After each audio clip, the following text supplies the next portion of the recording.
Welcome to another edition of What's Up Thailand. If you would like to join the panel, please hit the link at the top of the comments. Alternatively, we welcome comments and questions in the chat. If you enjoy the show, please like, share and subscribe. If you have any complaints, please email Andy at andydon'tgiveashit.com. Okay, and we're on. I'll just throw the old camera on here. There we are. Welcome along to What's Up Thailand. Thanks for joining us. It's just gone 6 here, Bangkok time. And we're going to discuss 3 things today. Mainly, I mean, we're going to talk about lots of other stuff as well. But first of all, the new Royal Thai government's tax on tourists. It's named the tourist tax. Is it fair on the tourist, or just a money grab from the authorities on poor, unsuspecting holiday makers visiting Thailand, the land of smiles? The panel, now this is a strange one. The panel is also going to chat about Thai credit cards that have an extra health insurance value for the holder, which you may not know about. We don't know a lot about it either, to be honest. So the panel would like to ask the chats, time for you to step up. And if you know about it, then write in the chat, because the chat is king, and we'll be able to maybe clear up a few things. And finally, the hot potato, really. The majority of tourists that visit Bangkok, Pattaya, or the rest of Thailand, are they mongers, or simply tourists that are interested in the Thai culture, like food, temples, the Buddhist way of life, and the great Thai people? All that and more coming up shortly. But before we do anything, I'd like to welcome to the stage our intern, Tina. Can we please welcome to the panel our friend and #1 channel supporter, a man that wears the badge of the nicest man in the genre with honor. Oops, sorry, I misread the autocue. Should of course have been the nastiest man in the genre. Broadcasting from somewhere in Thailand, Mr. Johnny Siam.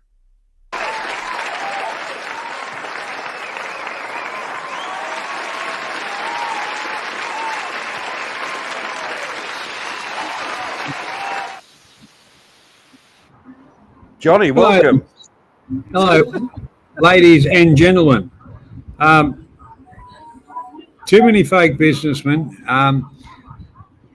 I didn't care if the knife was sharp or not. I was just trying to get out of it, because when she was cutting down the bloody banana, it was like lightning. It never strikes in the same place twice.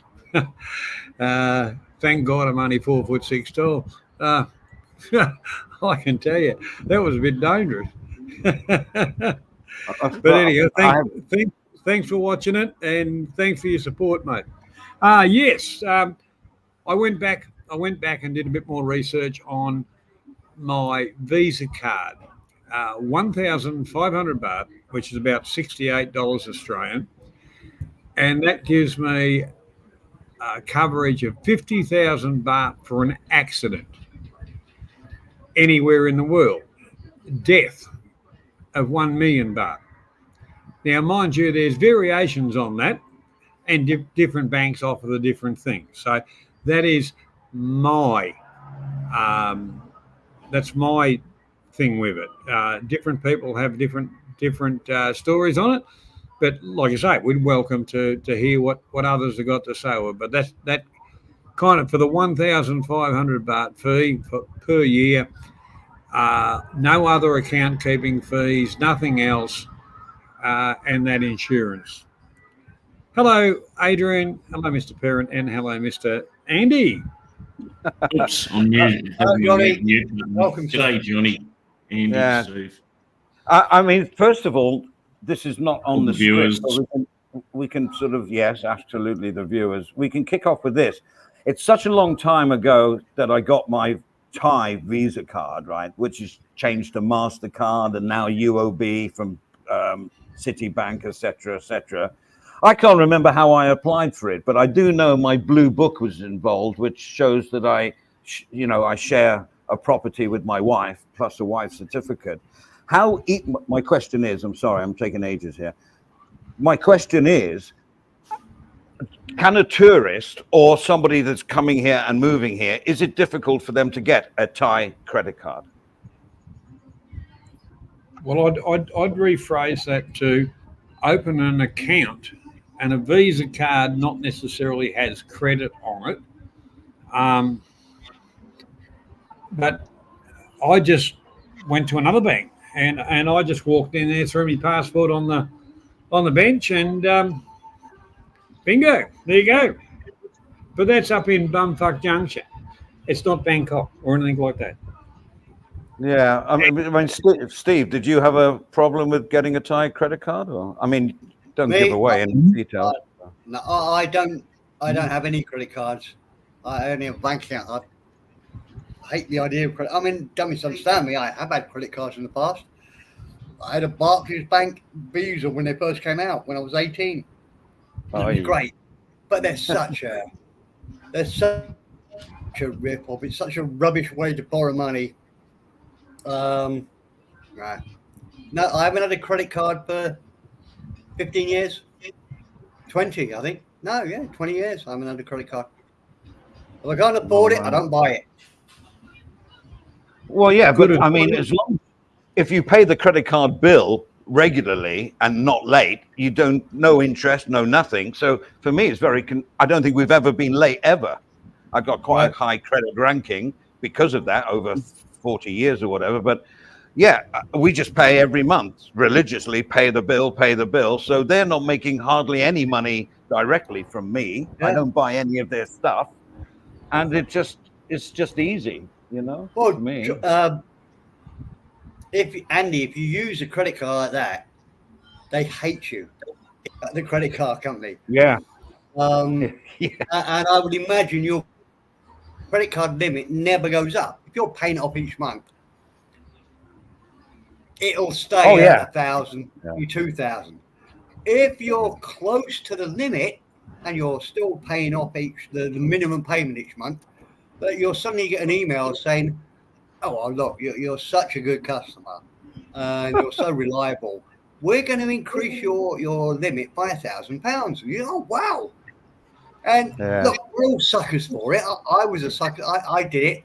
I mean, there are times when a credit card is ridiculously useful. Most importantly, when you hire a car, it's very difficult in England to hire a car unless you have a credit card. I mean, you've either got to give them like a £2,000 deposit. You can't do it, and don't misunderstand. I don't need to. But when I looked into it, I thought it's easier to hire a car at Heathrow rather than get the bus and whatever. No, can't do it. Well, I've got lots of money in the bank. Yeah, no, you have to at least. We have to same as hotels do. We'll take a charge of £2,000 against you, and we'll use it if there's any scratches on the car. Yeah, I get that. I mean, Adrian, do you? I mean, you know, obviously it's personal information, so we don't want to delve too deeply into this. But did you have a problem with Thai credit cards, or you don't have one now? No, I just went and opened a few years ago, a Krungsi, you know, the Yoi Bank, Krungsi Bank, and I specifically chose them because their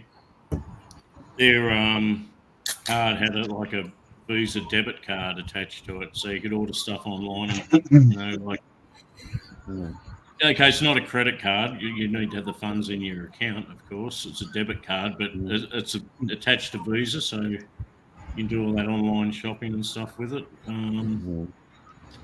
Yeah, and no issues. I did take the missus with me. Like, she confirmed the address. Like, they're worried about an address, really. Okay. The other way around it is you just go down to immigration and get a residency certificate. It's good for a month. And then they'll let you open a bank or purchase a motorcycle or a car. I mean, what I like about the new credit cards, well, it's not new anymore, is the tap and go. I mean, we use it all the time here on the expressways. You know, you just tap and that's it. It's like a wallet. And then you go to England, you can go on the underground. You just tap and go. you know, so you don't have to carry cash around with you, which is, you know, I think that's quite an advantage of a credit card, to be honest. We're still going off subject, but I like it. Andy, do you have M-Pass in your car? I do, but I don't use it anymore. Yeah, Easy Pass. I don't do it anymore because I just tap and go on my credit card. Yeah, you still want to queue up though. True that, true. But I can't be bothered to It's a bit of a tip, really, though, Andy. Yeah. Look, if anybody's driving in Thailand and you're using the toll roads, go and buy, get the bank account that gives you the Easy Pass, M-Pass. Yeah.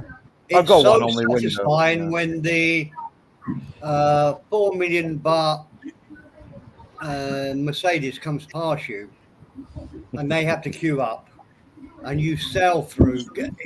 Just to explain, nobody probably don't know what I'm talking about. It's a sensor in your car which relates to a bank account. Those you go through, the gate opens automatically. Yeah. You don't have to that's nice. Very, or whatever. Very satisfying. Mr. Stevens, welcome. Yeah. Just of note, the Krung Si Bank, the yellow bank, Krung Si, that account doesn't have a health insurance, life insurance, or anything else attached to it. Like I know the missus has got a Bangkok bank, and that has some health insurance component attached to it for free. Yeah, I've got Something Capricorn, like and it doesn't do it either. I have the Like old Thai Johnny's. Farmers Bank. Yeah. Yeah, well, Like mine.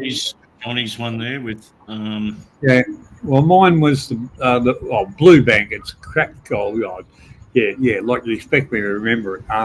The Capricorn, but we've also got accounts at the local Farmers Bank, which, because of being married to a Thai, there is a health insurance attached to that at no cost. All right, this is what I got to look into. I got to look into it. DWP, welcome along. You know, the whole thing is each one of us has got a bit of a different story to it, and that's probably a good thing, because all right, the local Farmers Bank here, which we're a part of it, because we did one crop this year, but we just harvested. But the thing is, that's pretty well while I'm here. But the whole thing about it, because that money goes through the Farmers Bank and all the rest of it, and I'm a part of that, I get an insurance on that as well. And the small fee that I paid, that I'm, realistically, for the Blue Bank, because I used to have an account with the Green Bank, and then they stopped everything because I hadn't been over here due to the disease we had to have and all the rest. I went and did the crap with them and just said, look, give us me money, go and get stuffed. Yeah, went across the other side of town, just walked in there with my passport and said, there you go. But there is some differences there, because I've been coming here for a long time. I'm well known in the town too. And, it is bumfuck junction. I'm not saying get off an aeroplane and go to a bank in Bangkok and you'll get the same treatment. I'm not saying that. That will not happen. Mr. Clark, welcome. Hi, James. You're here. I love you, Eddie. I love you too. Not when you're late, though. Oh, I was trying to get a song for Stephen because he was going to put that shit one up, and I just got carried away with it. Yeah, never mind. So credit cards, you got anything to add to that? Or? Oh, yeah, going back many years ago on a far-off land, I was in Bugner, and I went and got me a bank account, and I was told you will not get one because you're a Falang. And I walked in, got the bank account, showed me passport and everything, and blah blah. Got the thing, got internet. Never worked. The internet never worked. And anyway, that's I expired. So I got another one just recently. Walked into the bank up there in Lumpang. Walked straight in, gave me my passport, gave me a dodgy address, and they gave me a bank account straight away. So a lot of the Thai vloggers are saying that you can't get a bank account in Thailand if you're a tourist or anything. Bullshit.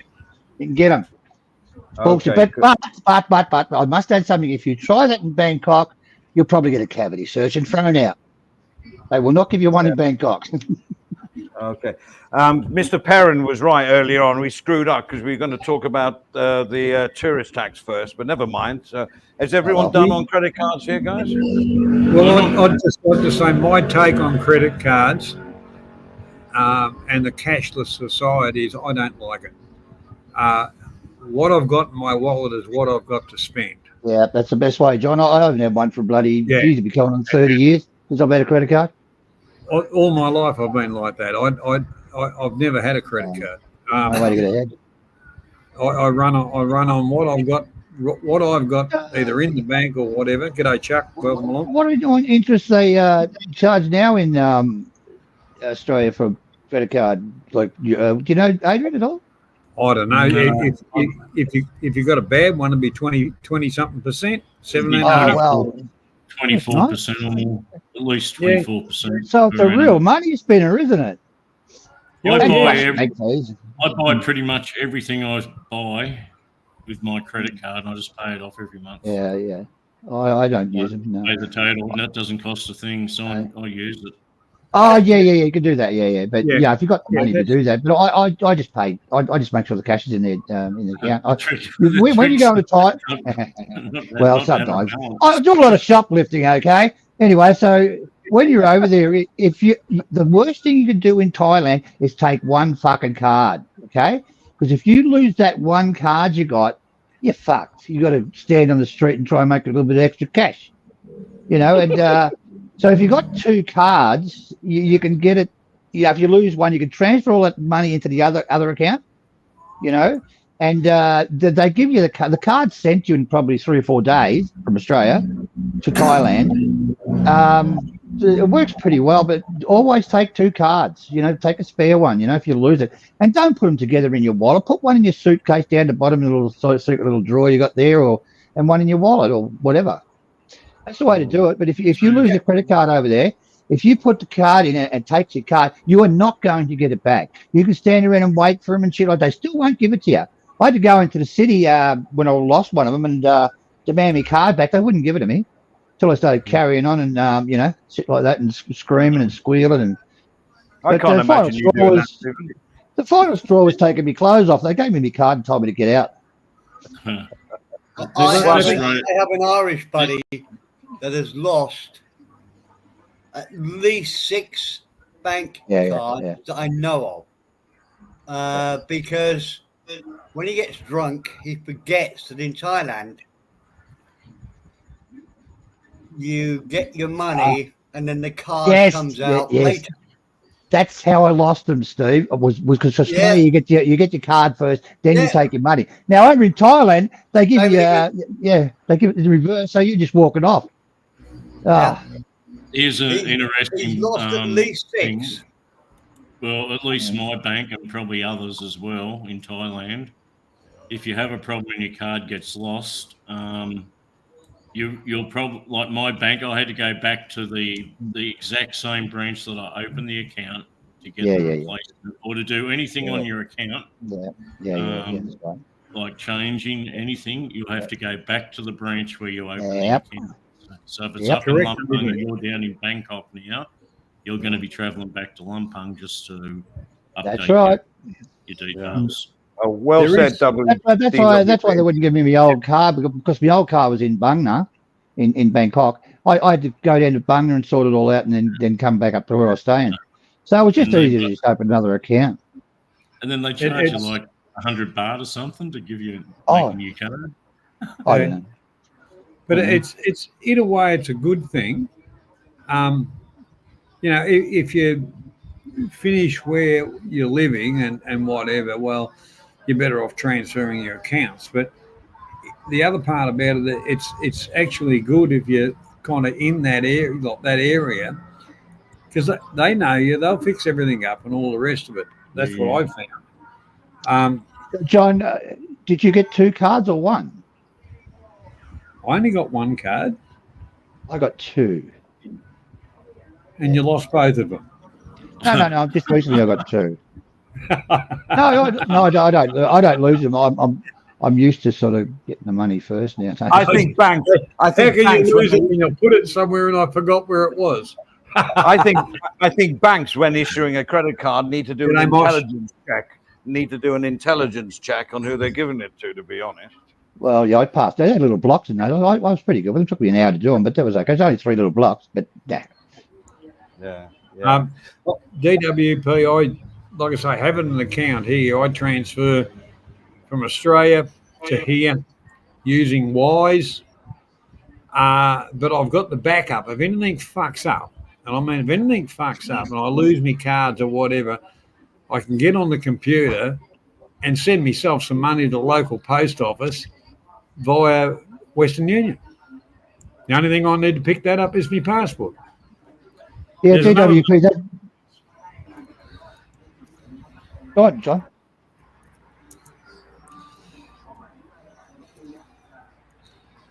Yeah. My wife transfers through Wise to my account. Yeah.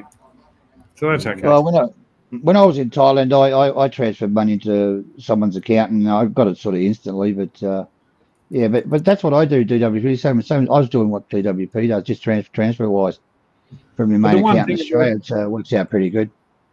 Banking in Thailand, like the new thing is QR code stuff, and I've got the banking app on my phone.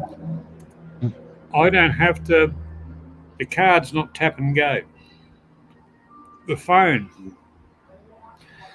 I can just bring up a QR code, just put in the amount, and just go press, and bang, they're paid, and it's within seconds.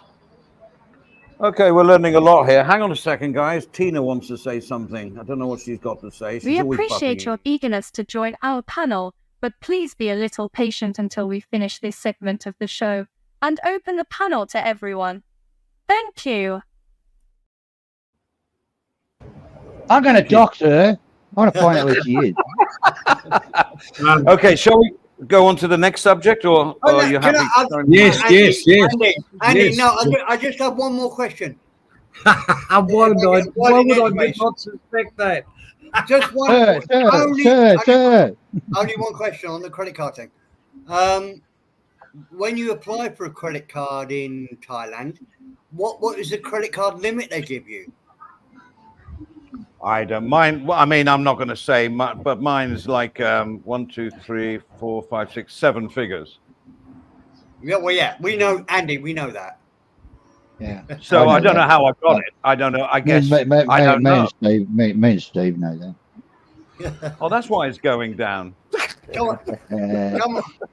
Don't blame us. We put it back in your wallet. No, Andy, there's lots of people here thinking Andy is bullshitting, but we all know you're probably not.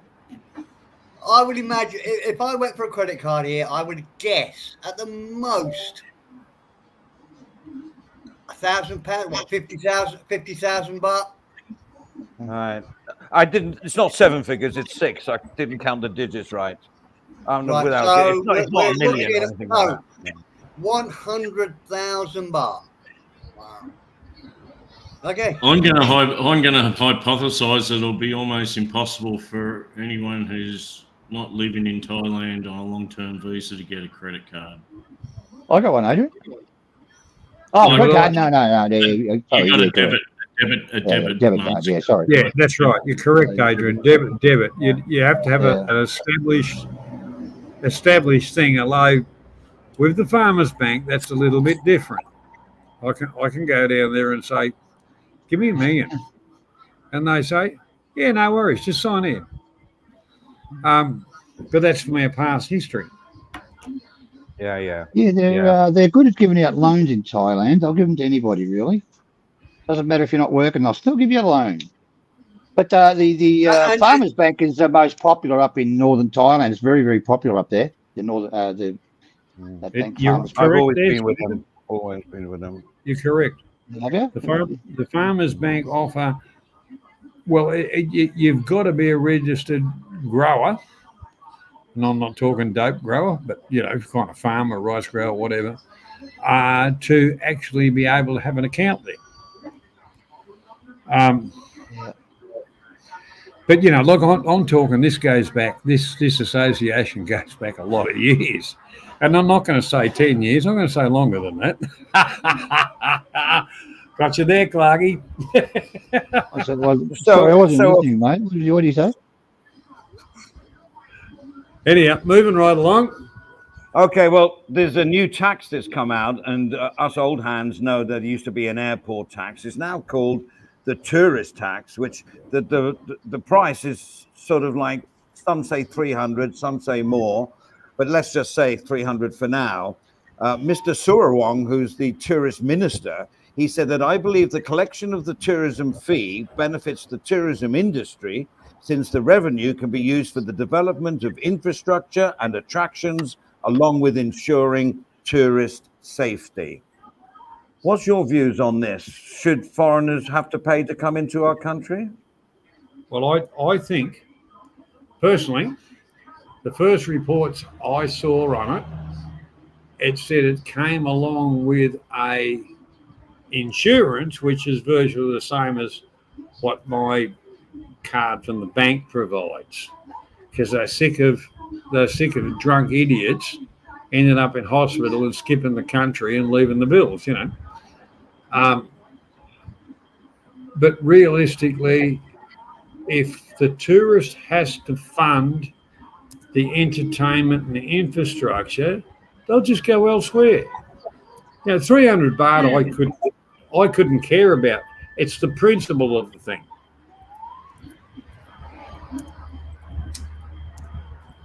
Well, I mean, my personal take on it is that if the minister is correct, which I doubt, that the money gained from the tourists coming in is funneled into the things that he said, then to be honest, I'm all for it. 300 baht's nothing. It's 2 beers in a bar in Pattaya, or 3 beers, or depends where you drink. But I don't think it's a lot of money, but there's a lot of tourists. And if that money can be used in the right way, why not? Because don't forget, these guys, they wad it up and they spend a lot of money, but where they're spending it are those places, the places that actually declare tax. Does it get taxed?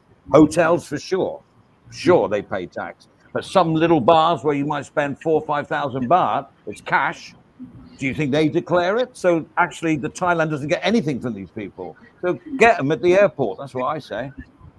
Well, if you go back to the old days of when we used to pay an airfare tax, you know, an airport tax or whatever, that got added into air flights. So it didn't exist anymore. That was the way that was covered, because people were complaining about that one. Maybe the tourist tax will end up disappearing into if it comes about. But it's been thrown around for bloody near 10 years, this tourist study tax. I know. In a way, if they're fair dinkum about the dumbasses and all the rest of it that haven't got any insurances in place or anything like that, it's simple. Turn them around at the gates and send them home. Well, I mean, Adrian had a story that he was telling me the other day when we were speaking about you used to have to pay 500 baht to leave Thailand in the old days. Do you remember, Adrian? Yeah, it was fun at the check-in where people didn't have any money. yeah. And no credit card. I remember the Philippines. Every airport, you had to pay a departure tax. You didn't pay the tax, you didn't get on the aeroplane. Well, DWP came up with a good comment. It said it should be added to the flight price, and that's how they got rid of that 500 baht to leave. The airlines took it on and incorporated it. DWP, that's exactly what I said. My cynical feeling is they're making it cash, so cash can disappear into somebody's pocket. Well, if they added it to the price of your flight, you wouldn't care in the slightest. But having to hand over the cash, even if you're using your swipe debit card or whatever, still cash going in somewhere you don't know about. I couldn't agree more with you, DWP. It's a bit fishy. Well, let me verify what I said. I'm all for it, but I will stipulate what I said. If the money was funneled into the right directions, why not? And that's the big caveat. But is it ever in this world, Andy? It really isn't. Well, I'd like to think so. Yeah, trying to collect it at the airport. You're a good man. If they're trying to collect it at the airport, it's a big mistake. It causes chaos collecting money off people at the airport. Oh, true. Yeah, it does. Have you ever been in a situation where you've been overstayed for a few days because you couldn't quite work it out, and you work out, well, if I go to Thai immigration at John GM, well, actually, I think last time I did it was when the immigration office, bit of historical facts here, the immigration office was between Soy 7 and Soy 8. And you would go to the immigration office there and say, oh, I need an extension. It would cost you about 2,000, 2,500 baht to get a few days. Or you would go to the airport, and I think it was 500 baht a day for overstay. And don't be saying, I'm not talking about staying away for weeks, months, whatever. But you want to, well, look, I'm only away for 3 days more. If I go to the airport, it's only 1,500. I do go to the airport. I did it once, but it is horrible because they give you a red stamp in your passport. Yeah, Overstay. You don't really Overstay, 3 days, red stamp. You've saved yourself 1,000 baht, £25, £20. And no, I'm not doing that again. I don't want any more red stamps in my passport. Many years ago on a far off land, Adrian, you backed me up here. We used to have to pay $10 to leave the country in Australia. Is that correct? That was correct, wasn't it, Adrian? So well, we used to have to pay £10. Oh no, we had to pay £10 to come into your country. Yeah, and I'll tell you what, we're paying £20 to take his little bastards back. Yeah, okay. All right. So in Parliament at the moment in Thailand, they're going for 300, but they're trying to push it to 450. Now, this money will not go to the Thai people, it'll go to the government for some of their other crazy projects, okay? I don't believe it should be paid because that 450 you're not going to spend in Thailand. You're not going to spend on normal things in Thailand. It's going to go to the government with their nutty ideas, and maybe they'll put a wing on here or extension on one of their planes or something. I don't believe they should do it. Well, let me put a question out there. The overstay you were talking about before, Stephen, I paid out 20,000 baht. Yeah. How long can you go on overstay before it comes serious? Over 30 days, and you probably won't let you back in. But the lady told me, you just made it 2 days, 2 more days, and you would have been a naughty boy. And she said, blah, blah, blah. She said, just fly out of the country and come back in and fix it, you know. So I did. More than a month, I think you're looking at a year's ban, maybe. I don't know if they'll ban you, but, you know, you got to go get a good smack on the bum. But I know one of my friends that you all know this guy, I won't say who it is. He was 12 years over. Overstayed. He couldn't fly. No, he couldn't fly anywhere. No, it's not what you know in time, it's who you know. But he couldn't fly anywhere, couldn't drive a car, couldn't do nothing. Yeah. I mean, a question also I'd like to find out, but it's impossible. All the tourists coming over for 2 weeks, 3 weeks, 4 weeks, or whatever, they spend millions and millions of baht. How much does Thailand make from them? How do you mean, Andy? Very good question. You know, that's a good question, Andy. You'll never get the answer truthfully on that. But hopefully the mum and pup shops and stuff like that, you know, get a bit out of it, which they probably do. The food stall vendors and all those kind of things, which keeps their households going. To me, that's money well spent. Fuck governments. Fuck governments with they're just we want to live the high life and use a paying. Yeah, that's very Yeah, I think we've talked about that before, Johnny. I agree with you. It keeps that sort of like close economy working. You know what I mean? The people that need the money, and it doesn't go to the government that might misspend it anyway. So yeah, I get it. I've got an idea, Andy. What about if you just pay 10,000 baht? You go to Thailand, you get a year's visa. You don't have to report in, and just open the floodgates, and everybody goes to Thailand, and all the foreigners, and they spend the money there, and they take in millions and millions and millions and billions of baht into the country. Do you think we should do that? Well, the interesting thing on that, Stephen, if we branch out, the new government, is talking about tax from money coming from other places. Well, the whole part about Thailand signed up to, a tax regime many years ago.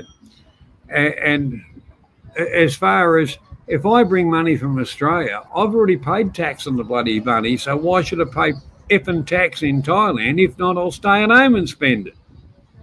That won't go Before through. Half these idiots open their mouths looking for a fast dollar, they want to really think before they open the mouth. It was the old saying. They were squealing Engage for the brain before putting the mouth in gear. Okay. All right. Back on that overstay thing, Andy. Yeah. If you're just leaving the country and you're at the airport and you get picked up at immigration, your visa expired 2 weeks ago, you're going to have to pay, I don't know, a couple of $1,000 baht fine or whatever. But the thing is, if you get picked up in the street when something happens and your visa's expired and you're in overstay, you can be going straight to immigration detention centre for months and months and months. Mandatory, Adrian. Yeah, well, they're going to. You're not just going to say, "Oh, I'll go down to immigration tomorrow, mate, and fix this visa up." You go into immigration detention centre, maybe. What happened to me, Adrian? I you apply for the last, you get your 12 months. You apply for that 30-day. I think it's 30 days, 90-day extension. I forgot. I'm living happily and just skipping down the streets and shit. And oh shit, I haven't done the thing. Oh, it doesn't matter. I'll just back pay them. They'll fix that up. No, they didn't fix it up. Okay, I think like DWP, it was about 19 grand, I think, something like that. I had to pay at the airport, you fucking little bastards. DWP says his mate got caught like that on the street with an expired visa, and he went off to immigration detention centre. Oh, I mean, if you got the cash you can get it out of your cash won't help you because your visa's expired. You're in the country illegally. Yeah, you can pay the fine, I suppose. They might let you off on that, but I wouldn't push it. They won't. They'll be deported to immigration detention centre. All right, listen, we're sort of like not running out of time, but because we need to open a panel soon. But we do have one more topic, which I think we can open the panel very soon while we're talking about it. And that's this monger thing, which is, the thumbnail about, what is like the percentage of tourists coming here? Are they coming as mongers? I don't know. I think Tina has something to say about it. If Tina's ready, I'm not quite sure. Putting somebody on the spot here. Hello, my name is Tina. The nice gentlemen at What's Up Thailand have asked me to introduce the next segment of our show. So, ladies and gentlemen, we will now be discussing the noble profession of mongering. That reminds me, I particularly enjoy a portion of Blue Stilton.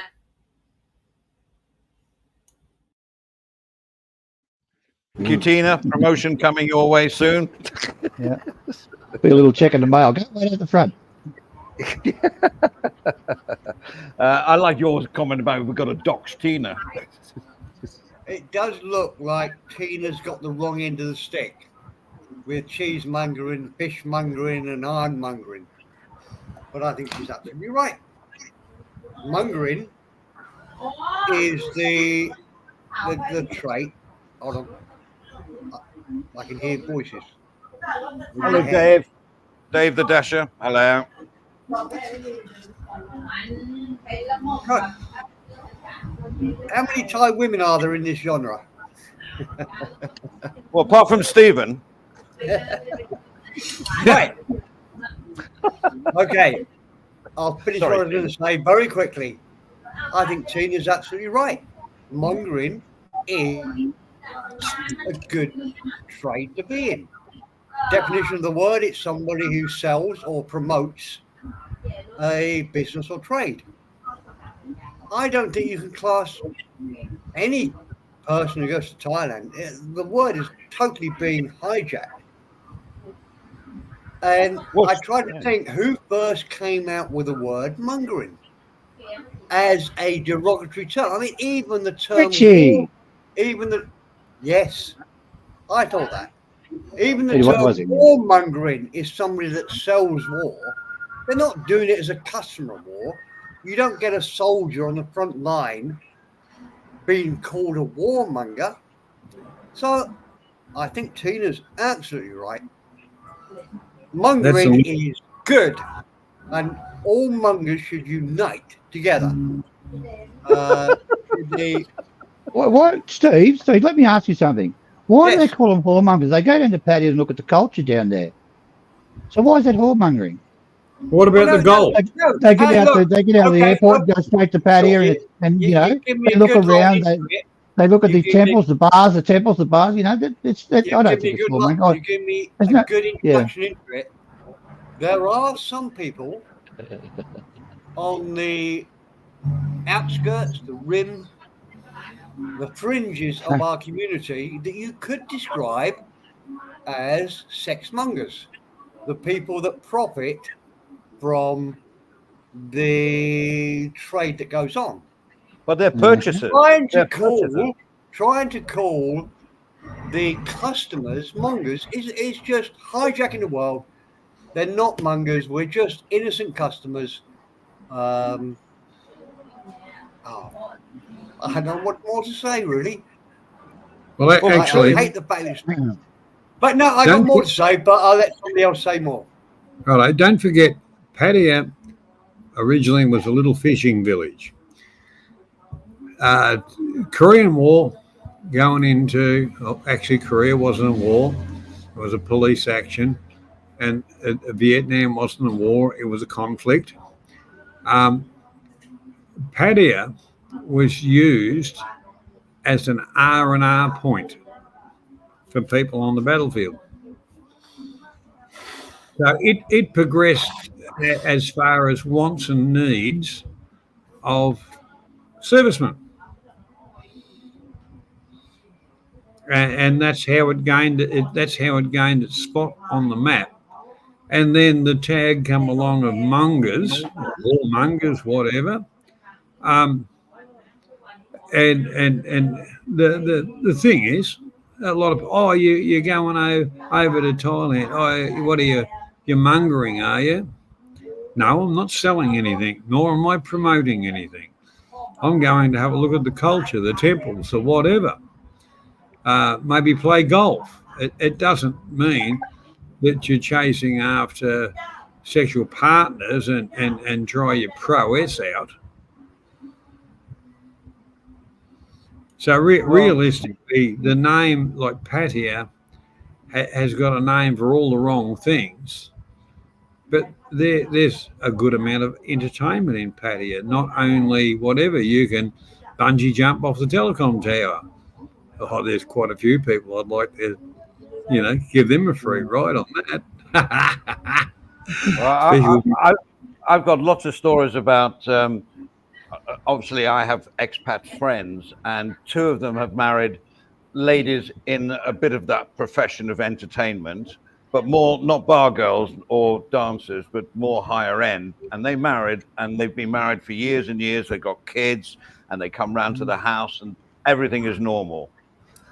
I've also had other friends, most of them, they've married people that they work with, like in the teaching profession or in the hospitals or whatever, and they're just normal, middle class, fairly well educated women, and their marriages have been a total success as well. And then there's a couple that I know of, it all went to shit as soon as they married them. They were like gambling, and they got their husband into debt. They were alcoholics, drug, and the money was being filtered out to up country or whatever. So I don't know if it's the girl or how she was brought up and what she's doing is the determining factor of whether it's a success. I mean, we've all got other partners here, including me, including Johnny and Adrian and Steve, and it's all worked out, and Stephen, and it's worked out hunky dory, right? And they're the normal Thai ladies, as JG would say, you know, milady. Yeah, I just like to say before we go any further, I don't have one. I have a few over there. The rest of the guys have one. That's nice. Look, when you go over there, you know, some of these guys, they go up to these girls, and the girls are going to tell them what they want to hear. It's a business transaction, okay? And the Falang doesn't get that. And usually, if they get serious with the girl, I've only been here a week. They've all been here a week. Did you know that, Andy? Every one of them. 1 week we've been here. Yeah, okay, fair enough. And, you know, it's a business transaction. So they send them money and blah, blah, blah. They don't understand one thing. They've got a couple of boys on the go, and they're all sending them money. So, whatever. But that's just a part of whoremongering. But there's lots of things to do in Peter. I kept telling people, you know, all I think is sex, sex, sex, sex, sex. It's not all sex down there. It really isn't. There's just some beautiful restaurants, and there's lots of attractions. And a lot of, and here's the kicker. A lot of Thais go down there on the weekend. They take their families down there. Yeah. All down through there down to Rayong, and that is packed with Thais on a weekend. Yeah, correct, Johnny. Absolutely correct. I think Tina is going to come on and do something now. She's earning her money tonight. Let's see what she's got to say. Tina, the pretty ballerina. Let me just wake her up. Give me a minute. Give me a second. Tina, get your ass into gear. Tina. There we go. Tina's on.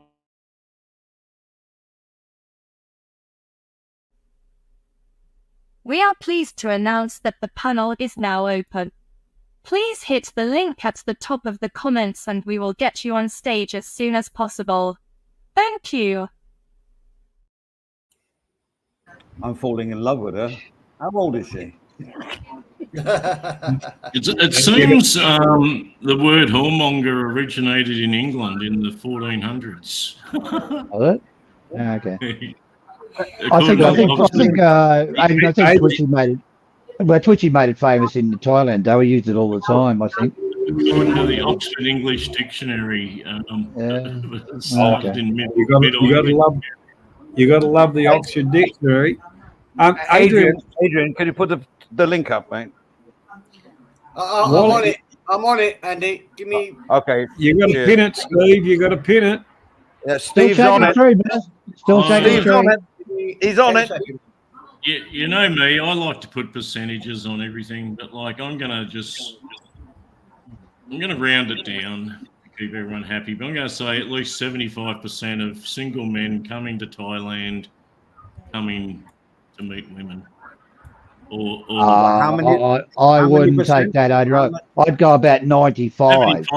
75. 95. Very I'd say 60, and then they fall in love. Mm-hmm. Yep. But you know, let's move along from there. Let's move along from there to say that it's a wonderful country. A lot, and our prospective countries where we come from have only been around for hundreds of years. He has been around for thousands. It's a wonderful culture, and if you actually open your eyes and open your mind, the Buddhist culture is a wonderful culture. It's not so much a religion; it's a way of life. Yeah, look at this. DWP only goes down there for the culture down in Pattaya. You're the one of the I believe you do DWP. He comes for the golf. He goes for the golf. Yeah, that's right. You go down there for the culture, don't you? You don't. Yeah. Andy, the most disgusting thing I ever saw was me and Andy and Trevor went down for the culture. I was in transit at Don Muang Airport in Bangkok, and so I'm in the locked in the transit area, departures, and you can see the arrivals. And like this aircraft pulled up, it was like B-Man or something. It was like from India or Pakistan or something, and the thing must have been jammed fact, about 300 of these like middle-aged, like Indian, Pakistani types all piled up. Every one of them was just a single man. Some of them in little groups, but like 300 of them got off that plane. There wasn't a single woman, child, or anything. And they all had big trips on their Adrian, feet. a little story here with the Pakistanis. They got that Tinder. I don't even know how Tinder works. And they banned Pakistanis from Tinder getting the girls because they'd go there and there'd be 10 of them there wanting to go through the girl. And so they banned them from Tinder. Yeah. That's With called a group percentages. Stephen, With that's my a group percentages. confession. Yeah. With my Oh, no, percentages for that flight, I that was went out of my. 101%. There's something wrong in their culture, John. I went down to India town there with me ex, and walked out. All I do is staring at things below. You know, it's just their habit. I don't know.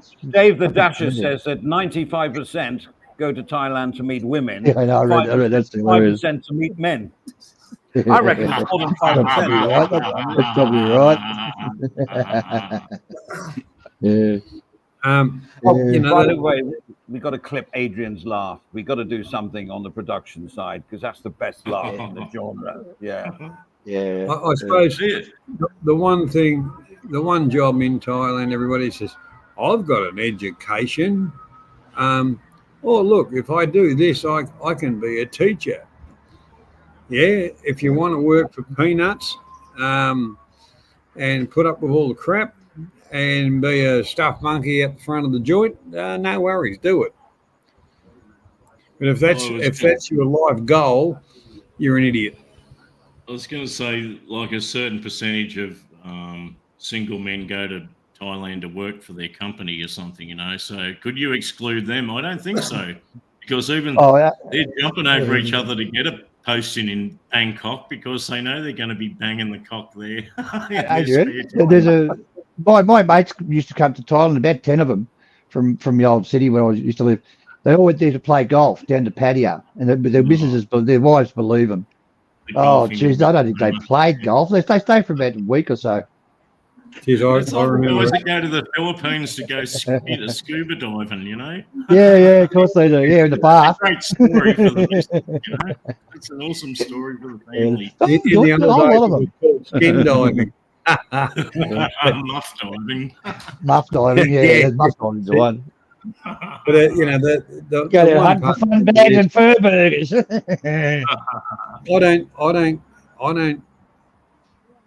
I don't care as long as people are respectful. Not only to each other. They're not, the thing is, down in Pattaya, John, they're not respectful. And you know, you look at some of these people streaming, mate, they're just absolute, whatever, not going to get to it, but, you know. Oh, look, I realise that. You know, look, some of the people just think, and I really feel sorry for them. They haven't got anything between their ears except for a vacuum. Yeah. Yeah. Normally, a lot of them are lonely, obese, stuff like that. They've got nothing. In their own country. Stop it, John.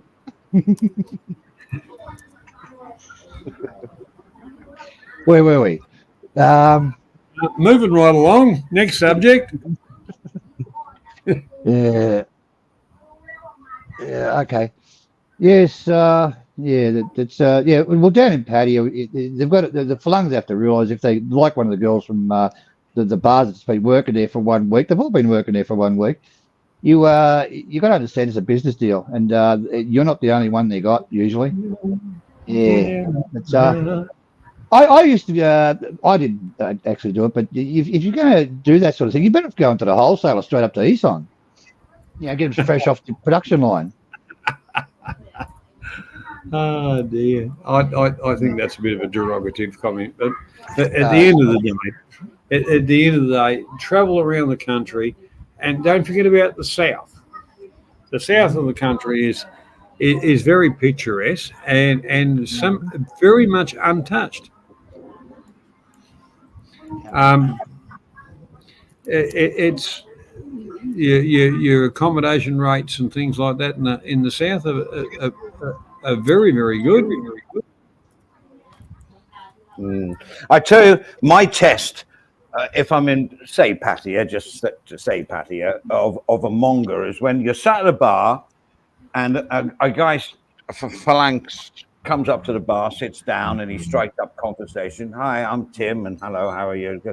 I said, so what have you been doing? Oh, I just come from restaurant to eat food. And I said, why are you talking to me in pidgin English? You know what I'm saying? Like they can't drop it. I'm saying, hang on, I'm English, you're English. And he says, yeah, I go bar bus and I do that. And I go, what are you on? You know, monger. Golf in Thailand, Stephen, is very, very, very expensive. It really is. Well, I would. I'm not muted. I'd say compared to the UK, most things in Thailand are much cheaper. But Yeah, you've got no land left over there. The same as it is, and also it's one of the few places I've been where they sort of, when I went into a half decent golf club to inquire about how much does it cost, and you know what should I do or whatever, they were very offish. I heard that they're looking for the Japanese tourists. Yeah, I looked at Bangkok, Steve, and geez, it was bloody expensive, real expensive. And they got those big nets. You've seen those big nets? You've probably seen them when you're going into Bangkok. And you belt the ball into the big, huge net. They've got nets right over the friggin', it's massive, actually. Driving ranges. Yeah, that's the one. Yep, driving range, yeah.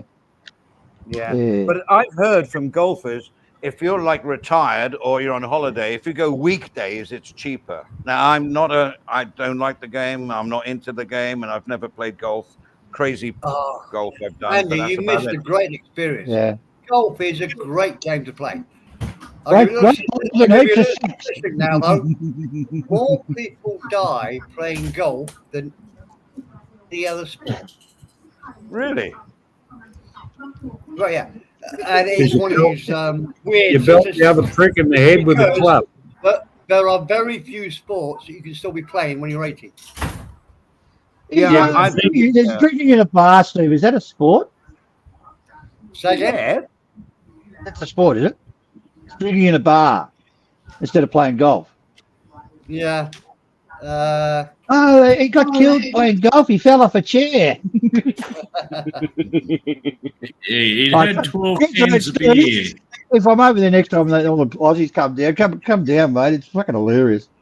He had 12 cans of beer and the golf buggy rolled over. Yeah. Oh, they do that, actually.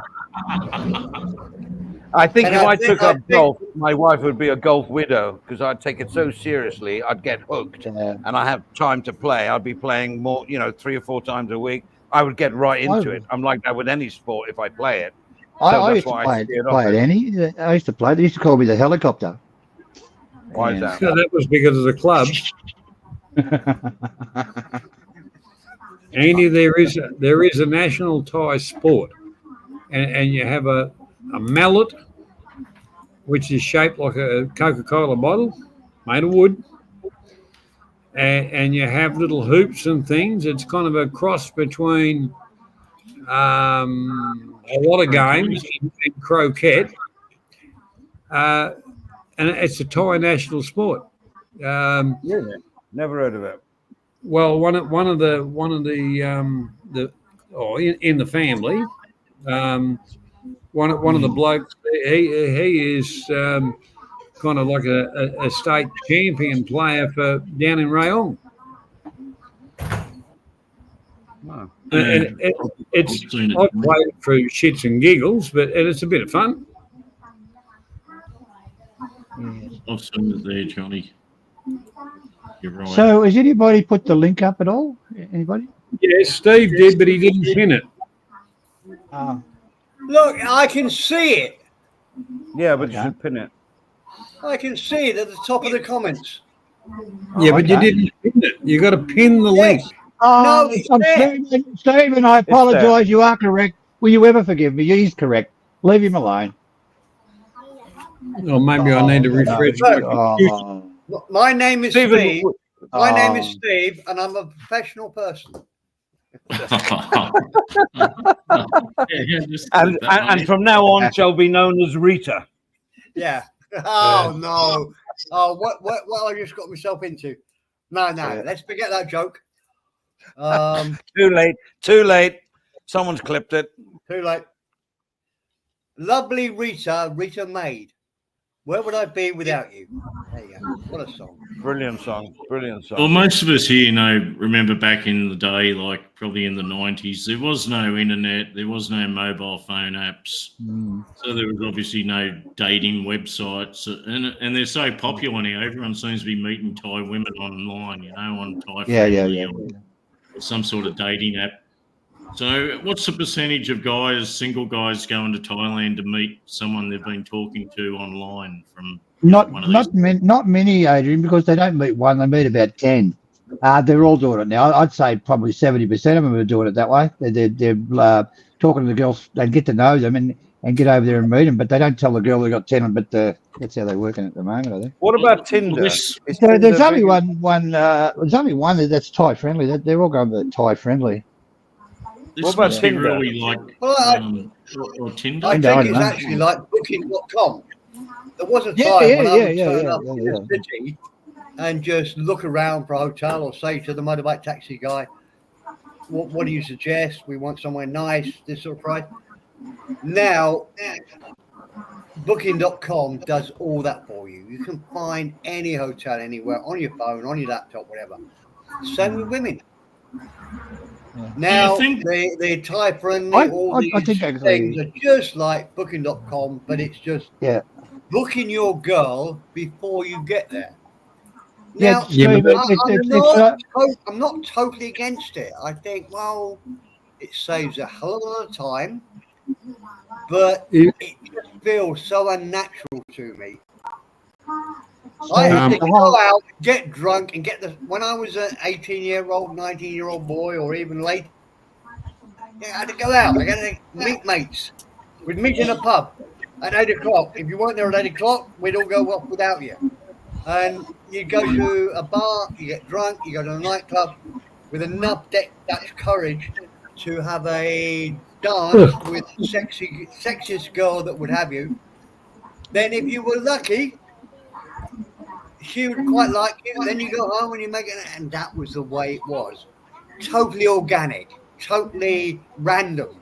You had no idea whether you were meeting a good girl or a bad girl. It was just the best one you could find in the nightclub. So, part of me thinks maybe the Indians have got it right with the arranged marriages, and Thai Friendly has it right with let's just organise it all before. I mean, look, I won't say the name, but we all know a guy from Baltimore who does this. Good luck to him. But he arranges all the dates before he gets there, so they're sort of queuing up for him when he gets. It's so clinical to me. I would absolutely hate it. I like the randomness of choice, the fact that you might meet somebody that you would never dream of meeting. So in other words, not my rant now. It was a good rant, though, wasn't it? Yeah, we're about to destroy it. So that means you're saying go to the Thermo Cafe, and you never know who you're going to meet. Oh, don't talk to me about Thermes. Yeah. Well, that's where people used to go. It was a Thermo coffee shop or a bar and find a girl. Or well, let me give you a little history on Thermes. Yeah, I was working at the Ambassador Hotel in the club there, and I finished at 2. But the nearest thing within walking distance was Soy 13 and Thermes. The only bar I know, you walk through. This is the old Thermes. The old Thermes. This is back in the early 80s. You used to walk through the toilet to get into this cellar. And it was like full of smoke, full of women that had come from bars that hadn't been picked up or coming for second rounds or whatever, full. And expats and people just alcoholics and the lot were in there. And I mean, I used to run a tab there because it was the nearest place I could go from the hotel because I didn't want to go down to, Pat Pong or that by 2. It was more or less dead, So Thermes, yeah. Then they moved up the Sukhumvit a little bit, And I've been in there once, and it's horrible. It's nothing You know like what the was old. awesome, and Andy, the Grace Hotel coffee shop was wild, man. It was Well, like, do you want me? I can carry on this conversation. Yeah. So after Thermes, go for it. 5:30, 6 o'clock in the morning, Grace Coffee Shop. I shall never forget it. Grace Coffee Shop. yeah. And they had all the windows blacked out, so you had no idea what time it was, doing the Vegas casino trick, right? Except they didn't pump any oxygen into the place. 2 jukeboxes fighting for the music on each other and With everything. different songs on them.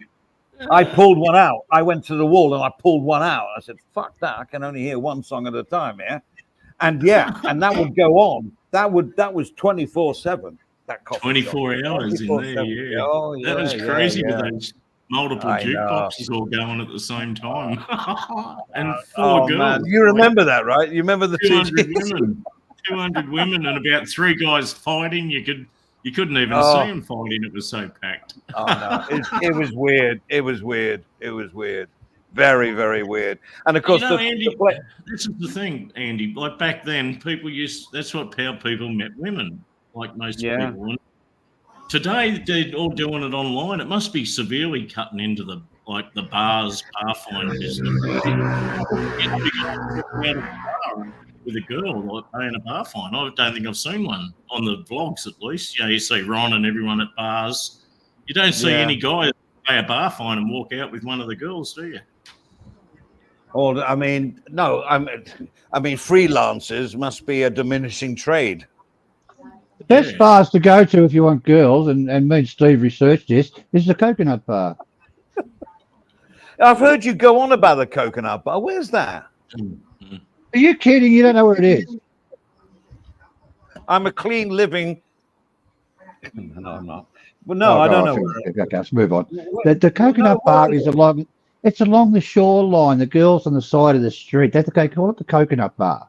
Isn't it just out the front of Walking Street? No, it's the whole strip. If a girl's working on the street and they haven't got a mum or son, they stand across the road from the main traffic, next to the beach. Oh, yeah. That's called the Coconut Bar. Okay, all right. I'm with you. Beach Road. Yeah, okay. I just want to correct something seems.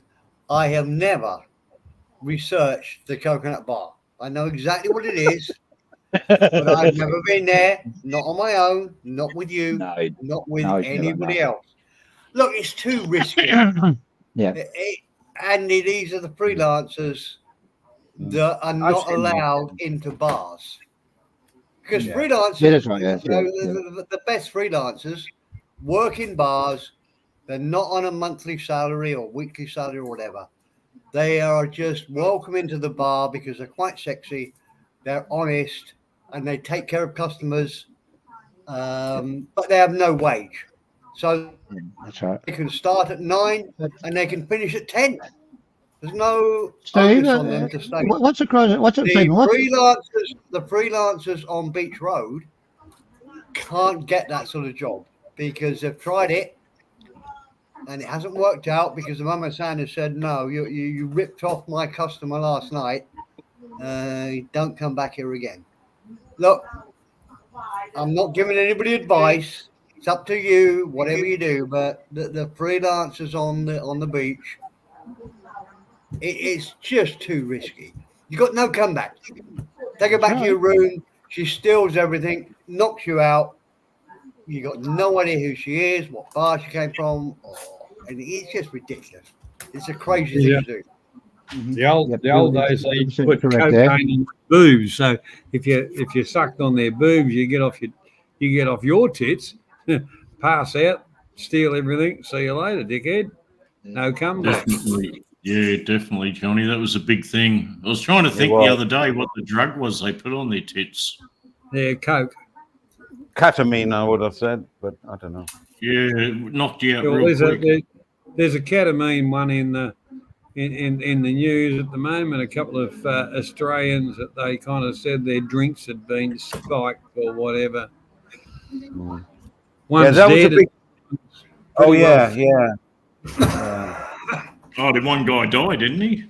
Yeah, one guy died. Here's a subject that you haven't rehearsed.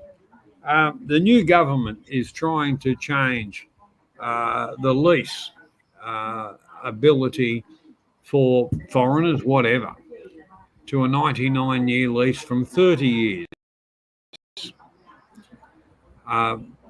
which is a good thing. Interesting. But remembering, you might own a lease, but you don't own the property.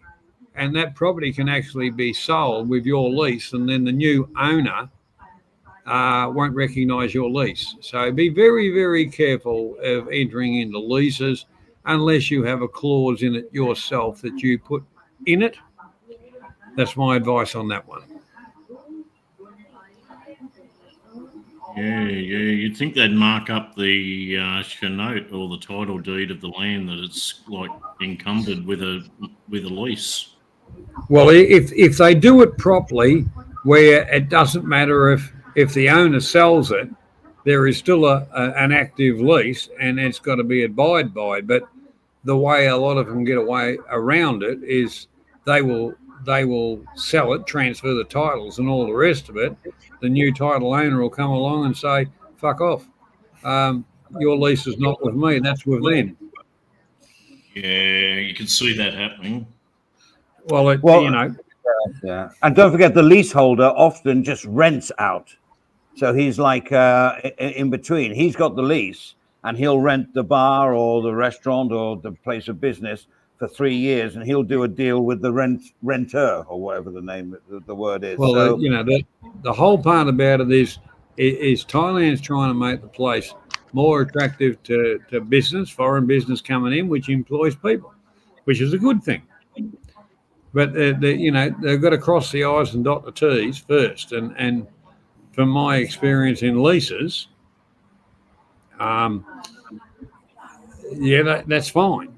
It's a legal thing, and all the rest of it. But if the property transfers, it's with the person that used to own it. So any compensations or anything you want, you've got to go after them. And who's going to bother with it? yeah, I've been on the end of that stick a few times. Hello, full English. Is that with mushrooms and fried bread? Full English. Oh, don't forget you've also got to have the black pudding, Andy. Oh yeah, love that. I mean, that's what Pattaya is good for. When I was in Go Chang a few months ago, I found it hard to get breakfasts anywhere, like in bars or whatever. It's like everything seemed to open 11 o'clock, you know, Go Chang way. In Pattaya, I mean, you're spoiled for choice for breakfasts and everything else, right? I mean, what's that thing on an English breakfast or an English meal, and it's like a round doughy thing, and it's like deflated in the middle, and it's got gravy poured over it? That's a Yorkshire pudding. What? yeah, and that comes with Sunday lunch, Adrian. Fucking disgusting. Not breakfast. No. Although it'd be good for breakfast. I love Yorkshire pudding. Oh, jeez. It's like a baker's fat. Don't fucking eat it in front of me and you'll get a mouthful of vomit. Oh, I like that's Yorkshire pudding disgusting. with That's chicken stuff. feet. I like it with chicken feet and Yorkshire pudding. I was watching this show. Awesome, Daddy, show about the drug streets around York in England, like Yorkshire, and all the homeless people in the street, and they got all these drop-in cafes and things, and that's what they're all eating at the drop-in cafe. All right. Can I just make? I mean, it is interesting that some people don't like. I mean, Yorkshire pudding is beautiful. Black pudding is beautiful. It's flat. But Yorkshire pudding with breakfast doesn't work. So I can understand where Banana King is going a bit off here. And it just reminds me of a great story when my children were young. And we were in a restaurant where, you know, you sort of queue up and all the stuff is in front of you. You go on a little chain and you put it onto your thing. And the guy in front of us ordered ice cream and custard. And my two children looked up at me and the mouths were open. Wow. So I had to get them. I like yogurt on top of ice cream. Yeah, you're weird. I've got to go with Steve there. That's a bit weird, that. Yeah. Well, actually, we'll do a vote on it. I think Andy's weird. Vote one. I don't think I'll be near Vote Andy one next if time, mate. Andy's weird. Vote two Yeah. if Andy is not weird. And he missed the part of the story. The two children loved the idea. I thought he was weird, but I had to buy them the. I mean, when they heard it, it's not a caricature. Their mouths open like, oh, wow, what ice cream and custard? You don't need to have all the boring food with it. And that, Andy, that is why you look so young. You're a child at heart. You're a child at heart. You have Vegemite on toast with a couple of poached eggs. Nice. Yeah, I can live with that. You know, I think Andy, you do look young, you know that. It's probably those chicken feet. Well, I told you, I'm trying to drag you into the chicken feet genre, mate, but you won't have it. You won't have it.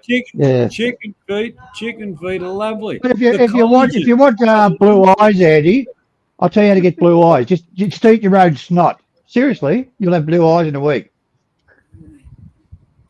Well, yeah, that custard was know where you get black eyes. Yeah, but eat your own snot. Oh, DWP does the same as me, so he's weird along with me. Join the weird club, DWP. We're happy where we are.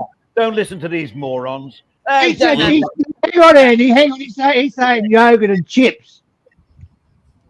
One of those big hot chocolate puddings with custard all over it. Oh man, that was awesome. Custard over that. I don't get this American breakfast either. A good custard shouldn't. A good custard, it should be, you know, the correct thickness, the consistency, and the whole deal, and the flavour. That's what banana custard, perfect. You know, banana custard and cake, perfect. Yeah, true that. But I mean, the Americans, their breakfast, I've never got round to it. They have pancakes with maple syrup all over it, and then bacon along with it, and they just, what's all that about? God, that's also, I've no idea what they are, but they have grits. Grits. Oh, they're horrible. Yeah. Oh, you had that rotten little European breakfast, like it's a bowl of cereal and a croissant or something stupid. Do you mean healthy? It's called a European breakfast. Yeah, there's no bacon, there's no eggs, there's no beans, there's no nothing. Continental. You get the croissant, the coffee, and a little bit of butter and jam. That's the continental breakfast. That's it. Well, that's very close to a Devonshire tea. Oh, we're talking scones now. Scones Devonshire tea. Cucumber sandwiches. Oh, fuck me did. After the cricket, Mandy. On a Sunday when you're watching cucumber sandwiches on a Sunday when you're watching Village Green cricket. Oh, lovely. It's heaven. Double Devon cream, double Devon creams, clotted not cream. on the cucumber sandwiches, no, Andy. No, on just cucumber sandwiches produced by the players' wives on a Sunday afternoon on the village green. Lovely. Oh, don't misunderstand me, Andy. I've done that one time in my life. It's not a regular thing in England, but it is great. Well, DWP had porridge with syrup, maple syrup, treacle. That's lovely. Thankfully, just for the trolls, I was out third ball. Sorry, Adrian. Sorry, mate. The cucumber sandwich never took off in Australia. I can tell you that. You've got to cut the crust off as well with proper sandwiches. We don't eat crusts. We have to have them. When you're playing cricket or whatever, you eat cucumber sandwiches. We slum it. We have pies and beer. Well, so do we. We just like cucumber sandwiches as well. Steve, we got to like support us English heritage. We're surrounded by bloody Aussies here. Well, the whole part about it is you know, Americans call them hot dogs. We kind of say, oh, yeah, hot dogs. But we have Savaloys, not skinny little fucking things in a bun. You know, something that's stuck in your face and get right into it. Yeah. Hey, the chat are getting right into it now. We've hit some sort of spot about food. DWP, try blue cheese and fried eggs. It's lush. He's gone Welsh on us. Too many fake businessmen says pickled onions and cheese. Well, yeah. Oh, yeah. What about the gherkin? You got to have the gherkin as well. Oh, yeah. I think we've hit the hot spot here with the food. I'm gonna the gherkin.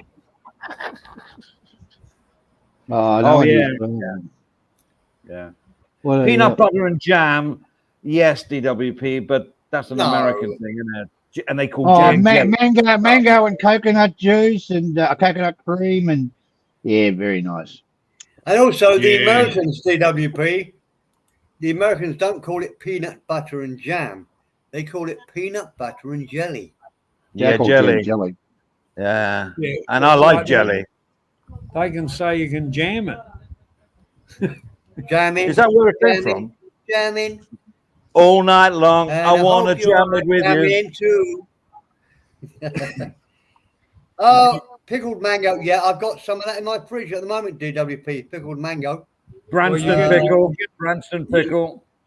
You're going to get some dried mango. We've all had cheese and fried egg. It's beautiful, yeah. But peanut butter and jam. No, I confess I've never had peanut butter and jam on the same bit of toast. No. I'm a man of conviction. I go for one or the other. Does anybody when they're cooking scrambled egg, put mayonnaise in it? No.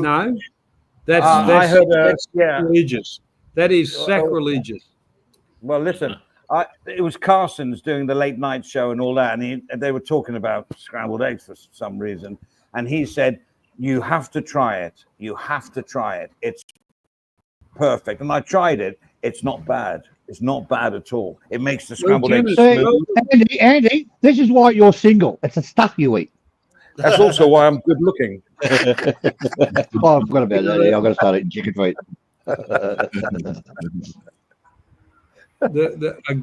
A good hearty breakfast, lamb's fry and bacon.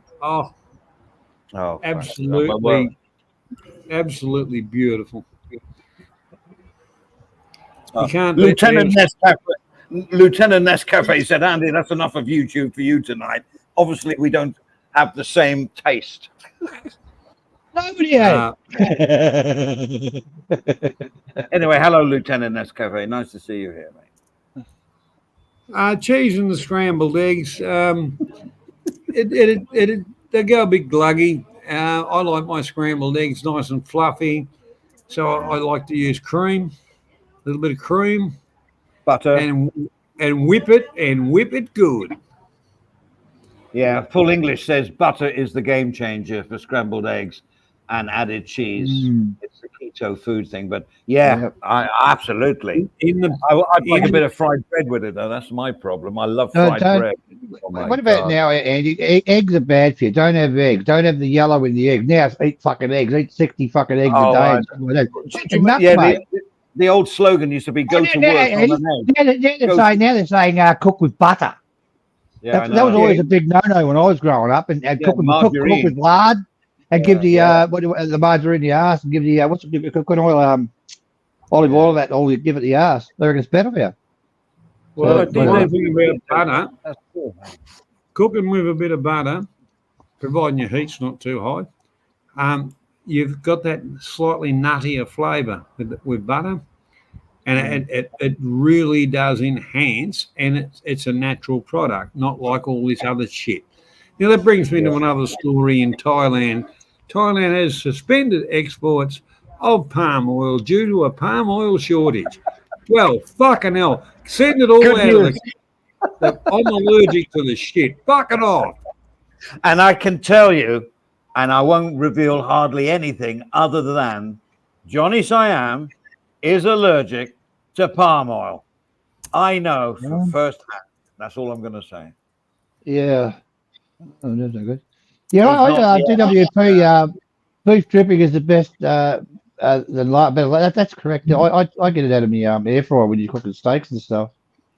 Yeah. Just tip it Oh, in a lard bowl. is really good. I Anyway. mean, we were brought up on lard. 'Cause Yeah, butter that's was right. Yeah, and you used to put a. butter was Well, breakfast. when I first came over to Melbourne, my mother used to make it and spread it on a sandwich, lard, and put salt and pepper on it. Yep. Oh, yeah. Toast with toasted bread with lard on it and salt and pepper. Absolutely lovely. My mum used to collect the drippings from the lamb roast on a Sunday or whatever roast we had, and then put it in a big bowl, right? You know, a proper bowl, and you get that white film on the top, and then you just dig it in and spread it on hot toast. Maybe a little bit of ketchup. I know ketchup is not good, but a little bit of ketchup and pepper and salt. Andy, I hate to say it's ketchup. It's not ketchup. Get ketchup out of your mind. It's fucking tomato sauce. Okay. Tomato sauce on it. Everybody happy? Yeah. Fucking ketchup. Fucking an American. Why do Americans want to change every word in the dictionary? Pack of fuckwits. So it's a different sauce. That's not tomato sauce. Ketchup's different to tomato sauce. Tomato sauce is what you put on pasta, right, and stuff. You know? It's a lot better. I only buy ketchup. I won't buy tomato sauce. Tomato sauce is full with sugar. No, I don't need to. It's all the way it's cooked. Is ketchup made with capsicums, isn't it? There is something different about it. Apparently. I think it tastes heaps better than tomato sauce. Tomato sauce ketchup actually got pumpkin in fucking tomato sugar. Yeah. But you know that's the sorry, Adrian. The ketchup recipe has pumpkin in it. For fuck's sake, it's got nothing to do with tomatoes. That's the American recipe. The Australian recipe is. Oh, Johnny, that's how you really feel. I'm gonna go and get a beer. Fuck this. Look, this might be a beer story. Somebody told me, but they said that Daddy sauce, HP sauce, the brown sauce, is mostly tomato sauce. Mostly. HP is nice, but I don't know if it's good for you, though, Steve. Yeah, but look, most things in life aren't good for it. I mean, I'm not a big fan of tomato sauce. I was when I was a kid. No, I don't. Now I rarely have it. As somebody said, it's too sugary, too sweet. Yeah, it is, isn't I it? do like it. Yeah. If I have a breakfast, I just put a bit of salt and pepper on it. I rarely put anything onto it. If I'm making a bacon and egg sandwich, here we go. At breakfast, I use barbecue sauce, or maybe HP sauce. I could use HP sauce. But if I make bacon and eggs on just toast on a plate, then I use that Worcestershire sauce, like the black sauce. Yeah. Oh yeah. You mean Adrian? Now let me just say this. You mean Adrian? You don't use Lee and Perrin's sauce? Yeah. Yeah, I use that, Steve. I never used them until I met you. Now I buy the Lee's one. It's good. Have you ever cooked a steak in one of them? Put the Worcestershire sauce in and cook your steak in it. Bloody nice, comes out all right. Yeah, no, I haven't tried that. Try loading the Worcestershire sauce up and fry it in the fry pan or whatever. It's really nice. Puts a glaze over it. Really nice with tomato sauce, yes. Worcestershire sauce. Wow, you're using a glaze. Wow, I didn't know you were culinary that way. A glaze. Ooh, glaze. I had a restaurant for culinary inclined. Wow. You know, and was it a Lee and Perrin's sauce, was it? Yeah, Lee and Perrin's, yeah. That's like Worcestershire, but different. Yeah. Same, but different. Yeah. It's an Australian sauce. It was invented in Australia, Worcestershire sauce. What, in a province called Worcestershire? No, in Bumfuck Junction. Nobody's biting tonight. The Pommy's not biting tonight. I did. I think wasn't that became popular because they started using it in the Parliament in London in Yeah. Parliament Apparently cafeteria. it's got It's on the label. It's on the label. Worcestershire sauce has got anchovies in it. Is that correct, Andy? It's got I'm not anchovies. sure about that. It's salty, but I don't know. I think it is. Yeah, I think so. yeah. Worcestershire sauce hasn't got any fish in it, but HP sauce has. Johnny, please, mate. You just said that ketchup hasn't got tomatoes in it. Well, the thing is, ketchup hasn't got fuck all tomatoes, mostly fucking pumpkin, because it's cheaper. Oh, they don't put pumpkin in it, Johnny. They do. Oh yeah, okay. All right, no worries. But at the end, I read that Worcestershire sauce got anchovies in it. That's what's salty. They crush the fish up. Maybe they replaced it with a chemical now. I don't know. DWP's got a curveball. He has Harrison's brown sauce. That's nasty, nasty. haven't heard of that one. Haven't tried it. Yeah, the HP. Every Thai restaurant has a bottle of Rosa sauce on the table. Rosa, is it? Oh yeah, I know Rosa. Yeah. I've seen that.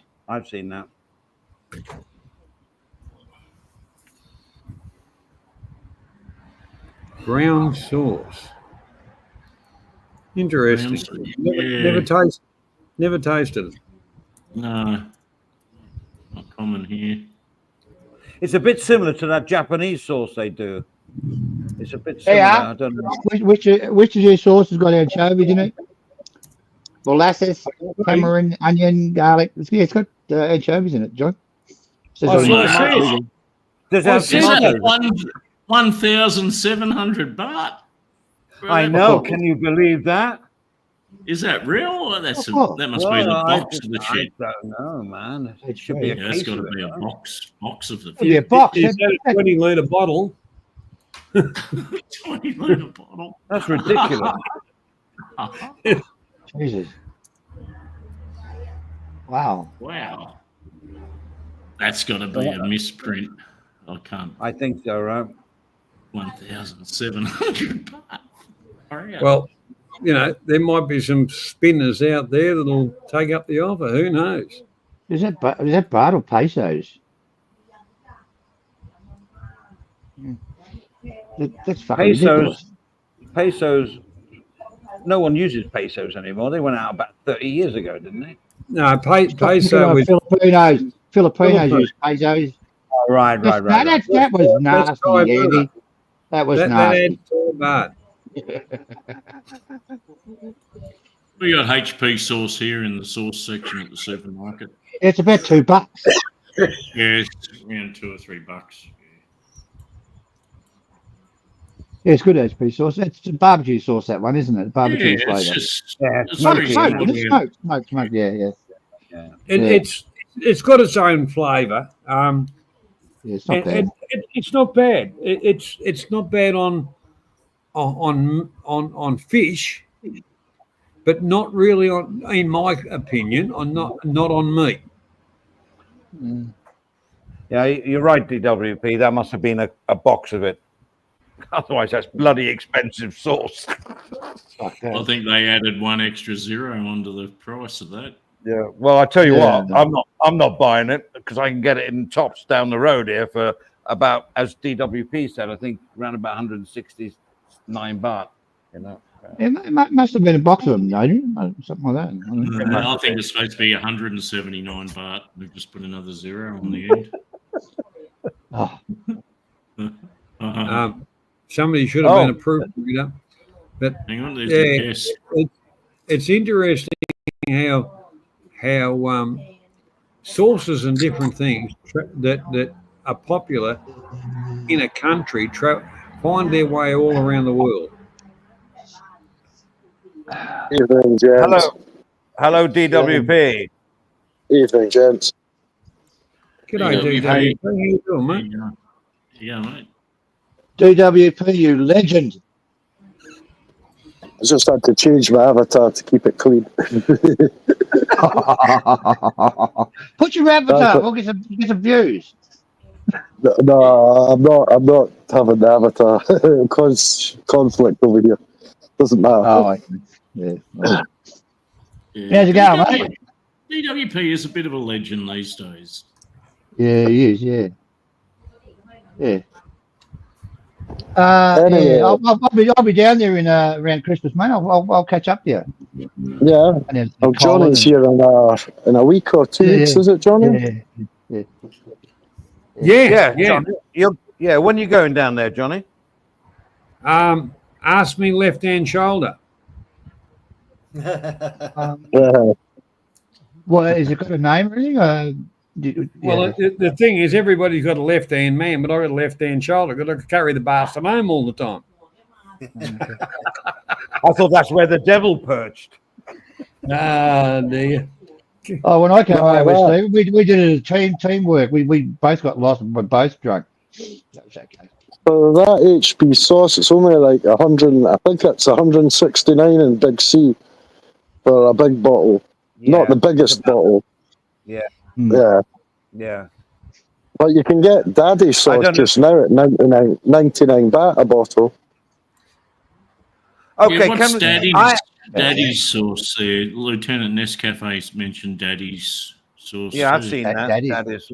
Yeah. What's that for? Daddy's sauce is better. It's got a bit more spice to it. I prefer daddy sauce to HP. I don't like the way this conversation's going. DWP, I use KY gel. I use KY gel. I think HP sauce is spicier than daddy sauce. Smokier, isn't it? Oh, can you change the Yeah. subject? Come on, you guys. This is disgusting. Okay, what are you I'm guys not- going to tip that onto? What food are you going to put that onto? You like bacon and eggs or Oh, steak? hot dogs. What between your dogs. legs? What are you You should going try those cheese hot dogs, but put them in the air fryer. It's like a game changer in the air fryer, man, compared to them just in the microwave. Yeah. Yeah. No, you got to cook steam. through, right? You got to steam a hot dog. Otherwise, it's sacrilegious. Does anybody on the They panel? don't bother. They don't bother doing that in Thailand. No, Johnny straight down the gullet.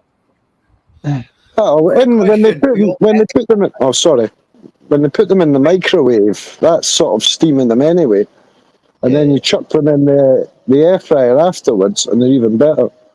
Yeah. Okay, I will follow that. DWP, quick question. Is there anything wrong with just having a fucking hot dog Can by nobody hear itself me? and you I got to can put hear it you, fucking Stephen. chopped up? Long as you lubricate it, Stephen, you can put your hot dog where you like. All right. Was it, get some not daddy, many- get some not- daddy, hey, Steve, get some daddy sauce on it.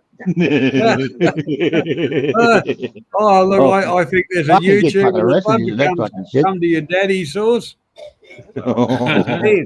Steve, what are you Who's trying your to daddy? say? Who's your daddy? Oh, Andy, you're the only person on this panel that can hear me. What the Yeah. fuck? I can hear you, Mr. Perrin.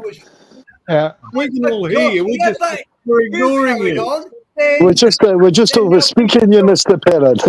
Well, we're having a grown-up conversation. What do you want? Go ahead, Steve. fuck off. Go ahead, Steve. The floor is yours. We appreciate an enthusiastic panel, but if you continue to talk over each other, I will put you on the naughty step. Tina. Yeah, you can see who she likes. Steve. I can't remember the question now. That's the Oh, problem. You got something to write it down. Write it down. I haven't got, look, I can hardly speak, let alone write. What are you talking about? Well, Mr. Perrin, we were talking about hot dogs and brown sauce. So was it anything to do with those two subjects? And And daddy sauce. microwave and air fryer. Yeah, Chopping up. an air things. fryer. Oh, Air fryers. Air fryers? Yeah. Oh, yes. Okay. And now the point is, because it's so far after the event, my comment will sound so fragile and insignificant. Why did he want to interrupt? At the time, it was a good thing to interrupt with.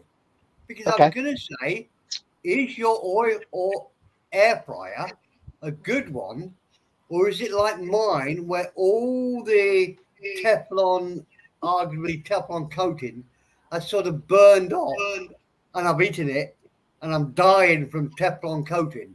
He's eating all Or the do you Teflon. have a good air fryer? That was my point. And it's actually a very valid point. Everybody's complaining about air fryers, cheap ones. Put a rubber thing in it. All the Well- paint stuff. Well, Mr. Perrin, the one that I've got. Let me see your air fryer. Oh, wait a minute. I'll have to put the light on. No, I was only joking. I'm joking. DWP, I'm joking, mate. DWP's going for it now. Wait a minute. I don't know. DWP, The I'm only light joking. enough. You don't, It's you don't need to show your air fryer. It's too Teflon's dark not here. healthy. It's not healthy for My- you, Teflon. My air fryer is a front loader with a drawer in it. I've not got one of the cheaper ones that you. Well, it's still a cheap one, but it's not like the ones where you pull the big drawer out. Mine's actually like a wee oven, and you open the front door, and it's got two drawers in it, and it's not all Teflon. It's just a. Hey, mate, My this son- guy, this my son, DWP's loaded. DWP, my son in England has the same. It was only like 1,200 off Lavender. No, Yeah. wow, you have to No, show me the my link. my son one, got one in my England. one. It costs £120. There's 2 trays on either side, lots of drawers in them. Oh, and I've tried to find one in Thailand. Impossible. Go to Macro. I bought one. Go to Macro, Stu. They've got the 2 drawer stuff there. No, they Well- don't. No, they don't. Yeah, they had one I was there. They don't. All right. There's my one, Mr. When Perrin. you come down, Okay. I want to see 2 pull-outs That's it. where you can That's the latest stuff control out the there. heat in. No, listen to me. You All can right. control the heat in the right-hand side, and you can control the heat in the left-hand side. They're all like that. It's No, very they're not. clean. You've Very just clean. got two cookers. You can't. Steve, All you said you've never seen one. You can't get one. So how do you know they haven't got it on there? I rest my case. Just I go on have searched- Lavender, I have, Mr. Perrin. Stephen, I have searched Lasada. Me and Lasada are best mates. I know They're on- everything about Lasada. They're on Lazada, the twin air fryers. No, I've seen them at Yeah. Macro. We have a Second- little rubber second basket. person in Thailand's got a double fucking air fryer thing. Oh, No, Anyhow, what but- about what do you Yeah. think about what do you think about the electric mugatar versus the coal-fired mugatar? Well, if you Yeah. could Or the explain what a charcoal mugatar is. mugatar? I won't have a problem if it's got instructions. I like the one with the real fire. I would go with the real fire, I think. I'll admit, the one with the real fire is better, Johnny. Oh yes, I yes. was- The flavor, you've got to have the charcoal flavour in amongst it, and Yeah. the electric ones just don't do it for me. What I was they gonna don't say do it for me about- either. The coal doesn't do it for me. I could Oh. end up burning yourself and fucking dropping it on the floor and fucking Stephen, they've Well, got I a was warning. gonna- Children shouldn't use Well. these, and do not put your lips near the hot spots. Oh right. So how did you get one? Did you have your little license with you? Did you? No. I just Yeah. built one out the back. Oh, did you? Okay. Oh, you're talking about a barbecue. We're talking about air fryers, mate. Oh, But what I I was gonna changed it to mugatar. Get with the plan. Get with the plan. Come on. What I was going to say, Mr. Clark, see with macro nowadays, right? Yeah, If you actually go to that new Go warehouse, it's far better than macro now. What's it called? And What? yeah, Go warehouse, it's far Yeah, better those than little macro. ones, yeah.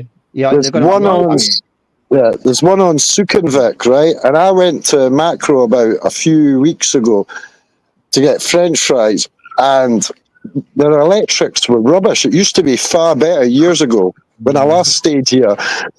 Macro was like the place to go, but now I went to that Go warehouse, and that's far better and cheaper than macro now. And everyone seems to be going there. There's one on Sukhumvit just behind the KFC, just near Pattaya Thai, and it's far better now. Yep. It's like Yeah, even yeah. 6 baht, 10 baht cheaper on the vegetables compared to Big C and that, you know. Yeah. And they even Yeah. have an app for it as well. What's the name of the place? DWP. Go warehouse, Andy. Go. I'm writing that down on my notepad. Every good podcaster has a notepad by the side Yeah, of them. yes, me too. I've got 2 of them, Andy. Yeah, of course you have. He's And you're antidextrous. still late. Yeah. I multitask. No, my question is, and I think I have the right people on the panel to discuss this point, and it's a very serious point. Okay. Oh, I've got everybody's attention now. Coleman's mustard, when you buy it in the jar, I find it loses its heat within like a week. I don't know whether to put it in the fridge or just in the pantry. I find it's not that strong heat and, like pet taste anymore. No, When you it's fresh, it's lovely. keep it in the fridge. Keep it in the fridge. In the Yeah, fridge. the And fridge- it the does go fridge, dark, yeah. though, doesn't it? I don't Yeah, think if you keep it in the humidity, for some reason, it starts going weird. I've noticed that before. Yeah, you know what I'm You in saying, the right? tropics, you put everything in the fridge, mate. You don't leave out the bench. Oh, we have flies and everything in it. Oh, Oh, I That better let adds the to the wife flavour. I'd The change ants brands, Andy. Change brands. I like the Master Foods hot English mustard. yes. You've got to remember all these, Again? Andy, you've got to remember all these shops have got aircon in them, running 24/7. Yeah. You know, and they're not open, so the seal's not broken on anything as well. But as soon as you open it, you need to put stuff like sauces, jams, all that sort of stuff in the fridge. In the fridge. Yeah, Yeah. that's what I do. But it goes dark. It doesn't, it's still not the same. Like I had it's some If my it's brother going came dark, over. it's fucked.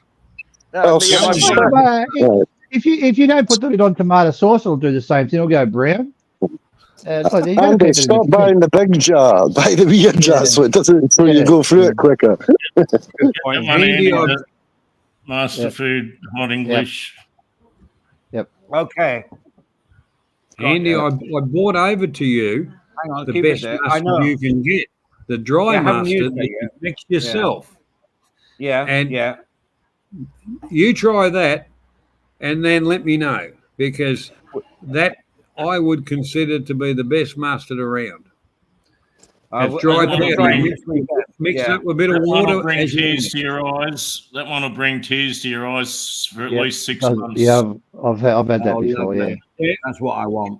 Yep. Yeah. I've got to say That's this: got is that mustard the mustard?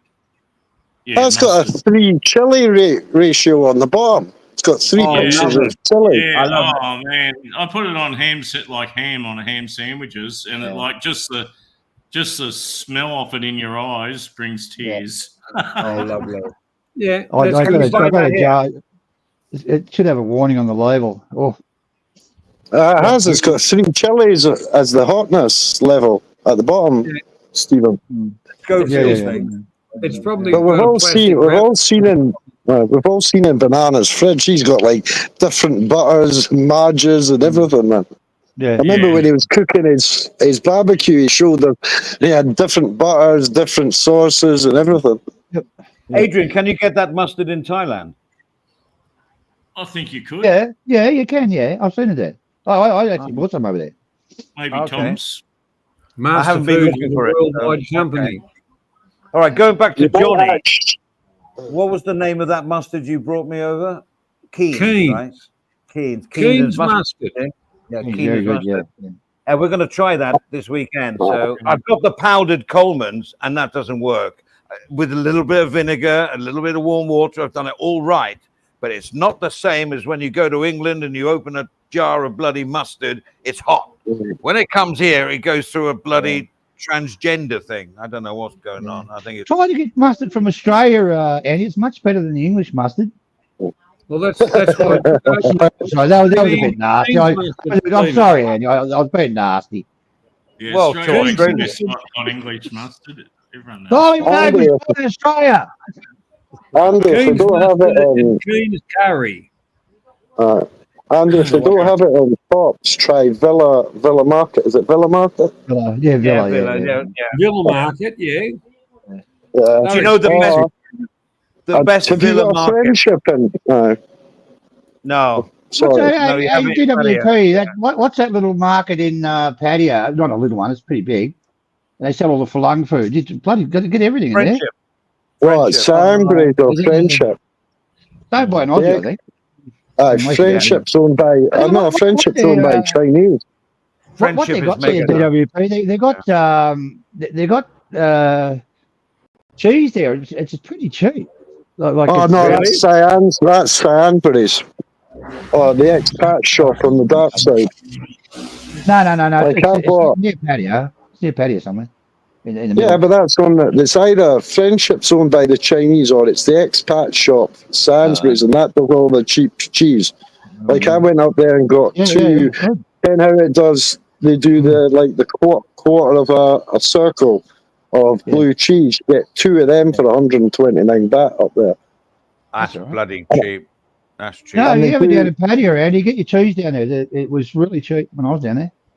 Yeah, or you can get but see in Go Warehouse, you can buy a kilo of cheese for like 359 baht. Where? That's like a wheel of cheese. Bloody hell. Yeah, it's a big block. You can buy that in Go Warehouse. I'll go. That's all right. If the cheese is good, that's a very cheap price. Scarf says, "Is this the table of knowledge?" Absolutely. Yeah. Yes, it is. Well, depending on what you want to. There's been a lot of new rules coming, and a lot of the expat shops are having problems just now because you know how they split blocks of cheese and things like that and sell certain items. They're having to get them approved by the FDA just now. Yeah. If you go onto like the Sainsbury's website on Facebook, right, it tells you, and even going up to Sainsbury's, they've had to put brown cardboard on saying this cannot be sold, but they're still selling yet. It's just, we need to get new barcodes, and the companies need to go to the FDA, the Food and Drug Administration of Thailand thing. Yeah. Oh no, it's very hard to get into supermarkets here. I can't work out in Thailand, guys. There's all those fucking pigs everywhere. There's pork everywhere, and they don't have fucking bacon or fucking ham. Very, very hard to find. Yes, I know, John. Yes. You're cheaper buying a gammon joint and doing it yourself than buying all this sliced ham that they sell in Big C and then all the other sort of supermarkets. But if you can't find it, it's bloody expensive. But it's not a thing that Thais want. They don't really go for the ham for some strange reason. Well, I go directly. You're lucky to find bacon. You can't find it, but you're lucky to find it at a decent price. Stephen, I go direct to Prime Meats, right? And they supply all the restaurants and that, and it's far cheaper. Okay. It's like four black pudding was 62 baht. Okay, I can't remember. You get proper middle. You get they get some chicken feet. Oh, they're beautiful chicken feet. you get proper. You get proper back middle bacon and all that, and streaky bacon, and it's far cheaper. And they supply all the expat shops, and they mark. Like I did a comparison of all the expat shops to see how much they mark up, and they mark up about 50, 60 baht on the kilo and that. That's not a big markup though, really. Yeah, it's still. If I want to make bacon here or ham or anything, I go down to the market at 3 o'clock in the morning, and the pig's still bleeding out, and I just grab the knife and cut out the bit I want. Yeah. And pay per kilo, which is. How do you cook it, John? How do you cook it? Or smoke it, don't you? Bacon is a process. First thing you got to do is you're salting it, and you put a little bit of sugar in with it, and then depending on your flavouring that you want, and then that's a week process to bring out the moisture out of it. Okay. then you put it into the smoke oven, but you don't want the smoke oven any higher than, and I'm talking Celsius, about 100 for a few hours, Mm. and then it'll accept the smoke. So that gives you another different level of flavour as well. And you take that right through until it's totally cooked. And as soon as it's totally cooked, you plunge it straight into ice water. But it's cured first, right? Yes. Yeah. Well, I do that with actually, bacon. Johnny, you could actually, Colin's wanting to start doing curing bacon and that. You could actually give him some advice on it. That's I what will. he's actually started baking his own bread and that. But he was actually talking about doing his own bacon and that. Oh, look, I every time I come up here, if I'm staying for a longer term than I probably am now, because I used to come up here for 3 months, to do the crops and shit like that, and then go back home, then come, get a plant in and come back home, because I used to head for 3 crops, and I that's why I always said I got 2.5 crops. Because the third one at times had failed because not quite enough water, but I was willing to take the gamble on it, and I've been doing that for bloody years. But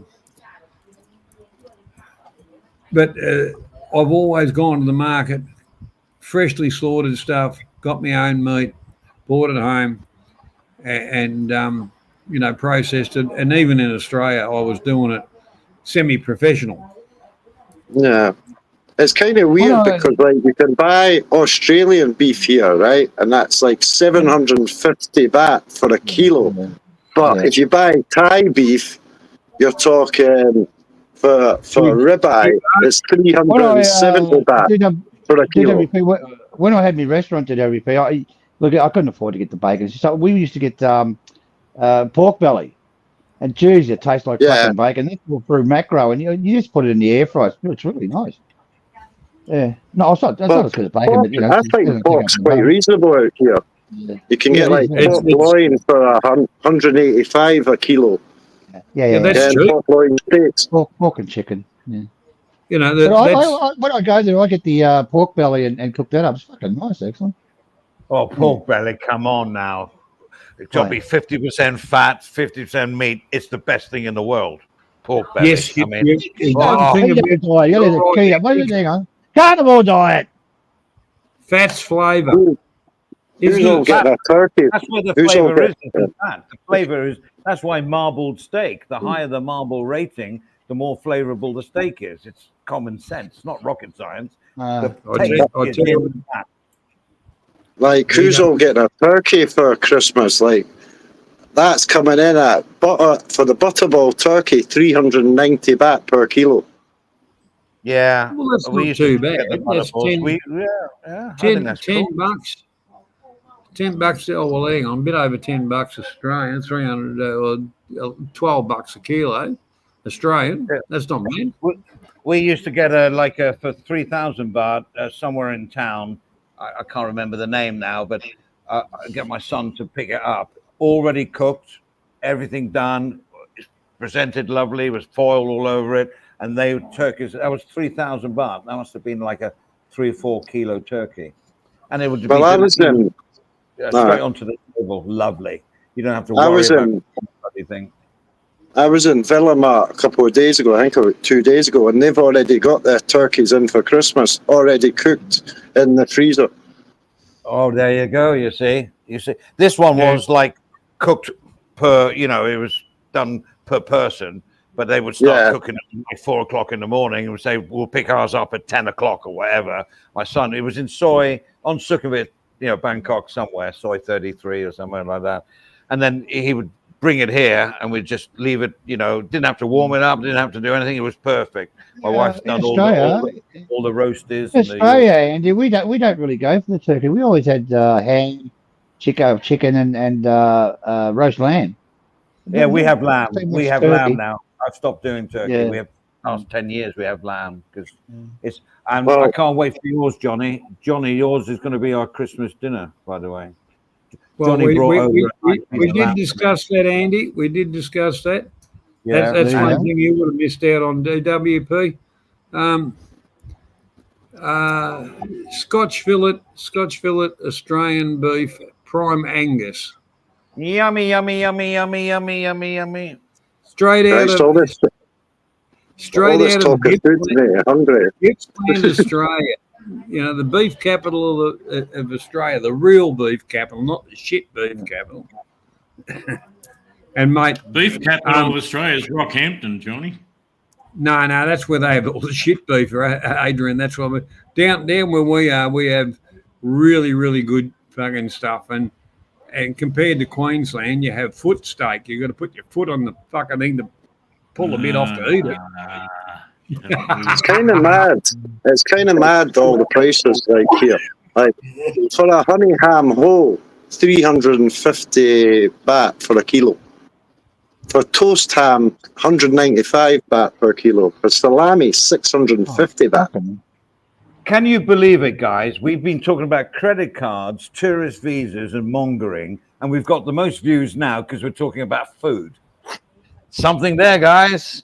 Food. Well, it's like if you buy like beans over here, they're ridiculous. The price for a big tin of beans for a catering tin, 1,300. Oh, right. No, wait a minute. Sorry, that's HP sauce catering size. For Coleman's mustard, 695 for 2.25 kilo. Bloody Yeah. hell. Jesus. You know what? Years ago, DWP, I was going to set up a little business here, and because the postal system and everything like that is so brilliant. Adrian can remember this. I made sausages and brought them over from Australia. Yeah, And George yeah. Sweeten, and he got back in contact with me and Adrian, and said, "I just put them on the barbecue." And it's the best sausage you've ever tasted. But the one thing is, you know, you want to get a couple of bob for your work. Shania But got the some thing is- sausage as well. Yeah, the multinational companies, everything's chemically done. It's all, to me, it's shit. Yeah. That's why I got back into it for my own family and my own health to a certain extent, because the shit they put in is, you know, I wouldn't, no fucking way known I'd put it in any food. There's one for Andy. Spotted dick, 120 grams, 70 baht. Or steamed jam sponge, 70 baht. Or steamed chocolate pudding, 70 baht. Bakewell tarts, 60 baht. For 120 grams. They should never have named a food item spotted dick. I know. Oh, The Jesus thing Christ. is, you go and stand What, outside. hey, hang on, guys. Hey, what do you put on your fucking on your spotted dick? You put daddy sauce. Custard, Stephen. Put cream on it. Put daddy sauce Yeah. on it, Johnny. Well, the whole thing is the cream. With a bit of antibiotic, you know. It's the same as the Bangkok hospital with the spotted dicks. Jesus You Christ. guys, Excuse me, what, have you got any daddy sauce? Someone come over and Got some masturbate that, yeah. Caniston. Ah, Put some Jesus. Caniston cream. Caniston Has cream it- on your spotted dick. has it got tomatoes in it? Spotted dick. What about Serious. what are those Mr. Kipling? He makes exceedingly good cakes. Mr. Kipling, do you ever have those in Australia? I know Heard of Peter- them? I have. Mr. I Kipling, have. he does like Bakewell tarts and Mr. Kipling. That was an old advert. Mr. I Kipling. exceedingly Andy, I think it's an English thing. Oh, is I it? doubt Yes. anybody that's not from England remembers Mr. Kipling. He Our does supermarket here, exceedingly good Woolworths. cakes. Exactly. Fucking hell, Banana King! Supermarkets. Banana King! I haven't spoken for at least 30 minutes. Go ahead. and you still overtalk me. Sorry. What the fuck's wrong with you, man? Drama, Yeah. drama, drama. Yeah, pig. I hate his guts. Yeah. Couldn't hear you. Well, Hang on, sort Latoya. your technical. You're an aircraft engineer. You should Yeah, be I able to haven't got my sort out headset. your technical stuff. Haven't got Otherwise, my headset how with could me. people fly on the planes that you engineered? They didn't fly. Oh, Andy, so- I've just put If Andy. I knew Hang on, before you were taking care of the plane I was on, I would never have flown. That's Come how on, I have to man. talk, Andy. Steve, the pilot's saying I'm not taking it. I have to over talk him quickly and go, it's all good, mate. You're taking it. Andy, I put a link backstage because if you're coming down to Pattaya, you might want to pick some stuff up from the wholesaler. And that's Okay, all the cool. prices. I got it. Cheers, mate. Yeah, I'll have to do that. Everybody cool. Latoya, what are you saying? You're not welcome here. Yeah, I've forgotten what I was going to say. This stream's Here going comes a well. lot of abuse coming. Bloody Oh, good. Jesus. Bloody good, you've forgotten. How do you think I feel? I'm Hey, going what to have mute, you done? I'm going to mute the mic now. No, Oh, he's no. come back, Adrian. Come back. Oh, look at you, dead, Stephen. Yeah, Adrian is mic quit. Yeah. Oh dear, Latoya. Well, Latoya bringing the drama to the chat. I Who think is so. I don't know.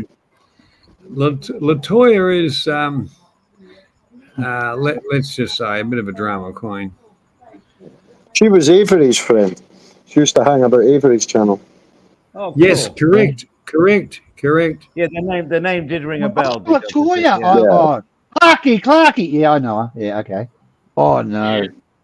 Latoya It used to is- come on the panel in the old days. Yeah, so Latoya, stop all this. I'm not Oh. welcome here. Everyone has welcomed you here. So stop the drama, hit the link, and get on the panel. Oh dear, oh dear. Well, Yeah, it won't be it won't be talking about Thailand then. Oh, okay. I don't know Latoya from Adam. So. Latoya's American. She's Yeah. Oh, I Black know one, her. I got her. Yeah. All right. Yeah. No, you're not. You Yeah. can't come on. she comes from the trash talk community. Yeah, I got it. Yeah. But I she's a remember nice her. lassie. She's a nice lassie, but she's Yeah. but Yeah, I got you now. Yeah. Yeah, She's they all getting know her. along well with Man About Oz, the way she's carrying on there in the chat. Hey, yeah. Well, I suppose Oz is I like. don't hate you, Latoya. I'm just not playing your game, Latoya. Simple as that. So, although here we welcome everybody, but I don't welcome you. I've been through your shit before, and no, I'm not in love with you. you'd be old enough to be her dad, Johnny. Oh, she didn't mind about that. She doesn't mind. She's looking for that father figure in her life. Oh well, look, you never know. You know when you're good, you're good. I know. Correct, Johnny. Yeah. That's it. Exactly right. But at least she's of a legal age. But put it that way. Well, maybe she's looking for a sugar daddy. Well, full English is laughing his head off. at the moment, so- Stephen's your man, Latoya. Oh, fuck off. I'm worried about. Yeah. I'm worried about Adrian. Why is he gone? Who offended He's him? probably gone to He's probably crying. He was bloody. Oh, Steve just ripped the shit out of him. Oh, No, Mr. Perrin doesn't. Yeah, no, do that. I just muted so other people. he Oh, was there he crying. is. Come on, he was crying. He was crying. I was Cuddled up under the I blankets. was over talking. I got caught fair and square. I was over speaking Adrian's bacon stories, so he decided to go in a cream puff. Oh, that's what I wanted No, to say. look, Bacon. come on. That's I don't think exactly what I Adrian was a wanted. little bit upset. It was only fun banter. And it really was banter. That's what it's all. It's okay. genuine banter. It's okay, Steve. We understand that. It's all right.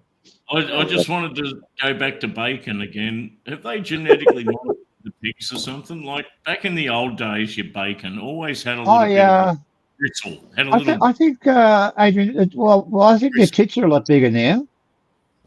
Yeah, but you know, your bacon always had this gristle in it in the old days. Now bacon never has gristle. I think it's because they pump it with that water stuff, Adrian. Have you noticed you get a wee bit of white when you're cooking it in the pan? Yeah, and I think when they started doing that, it stopped it properly going gristling. They probably pump it full of chemicals, wouldn't they? They pump it full of chemicals. It's I think it's a preservative or a salt sort of solution or something. Yeah, not 100% sure. It's the brine. Guys, do you buy the bread in Thailand, the brown bread? You leave it on the bench. Mine lasted about 6 months. Fucking crazy. The bread just doesn't go off. What do they fucking put in that? That's got sugar and all that in it. It's too much sugar they put in it. I got some white bread, Stephen, with the guts cut off to make cucumber sandwiches, and it's been sitting on the bench for 2 weeks, and it hasn't changed from the day I bought it. Well, I go directly to a proper baker's. There's a baker's on the dark side, right? And if you leave that out for longer than fucking a few days, man, it starts going green because they freshly bake it and you pick it. Yeah, it's not got any. That's DWP. That's what you want. You want good food's got none of the bullshit chemicals in it, and it'll go off. So if you don't eat it and you don't freeze it or something like that, it'll go off. It's telling you it's fucked. Now they put all these chemicals into it, and that. What do you think? Obesity is a problem. Diabetes is a big problem because the multinational companies with all the fucking drugs and shit they're putting into everything, which the FDA's, the food authorities approve. Because why? They're corrupt as well. Go back to the old days when no one had refrigerators and salt was your friend. Now it's your enemy. A lot of preservatives. Good bread only lasts a day or two. Day and a half. Yeah. That's right. Good quality bread only lasts a day and a half. Yeah. Well, you can freeze bread. You guys, listen. Do you drink Shang? Do you know what they put in that? That's what I don't. I'll avoid it if I can. They put formaldehyde in that. You know what formaldehyde's for? For dead corpses. They put that in Shang. Antifreeze in cars, wasn't it? No, it's for dead bodies. Stop them going off. So next time you have a slice of bread. For anybody that's interested, Jeff Carter has hit town. So who's Jeff Carter? Subscribe to Jeff Carter. Right. He's a good guy. We can see a few changs being consumed in who fucking knows where. He usually has meetups when he's going to tell you. Oh, look, I don't mind Jeff, but he should come with his own translator. I think a lot of us need to come with our own translator. You fucking talking to DWP. He's really hard to fucking understand. He really is.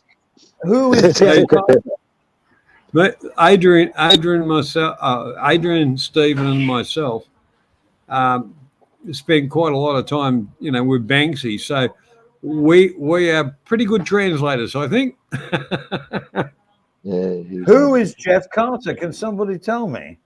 He's a YouTuber. He's a famous YouTuber that does nice content. He used to go around doing reviews on different things, Andy. All right. He's genre? a salt of the earth type of guy, Andy. Okay. He's got his own sort of style and his own sense of humour. So he's sort of he does good videos. Good videos. I find more interesting. He does videos where he does his landscape. He's a landscape gardener back in the UK. Something like that. And he does landscape gardening videos. He used to be on TV. He used to be on TV. What in England?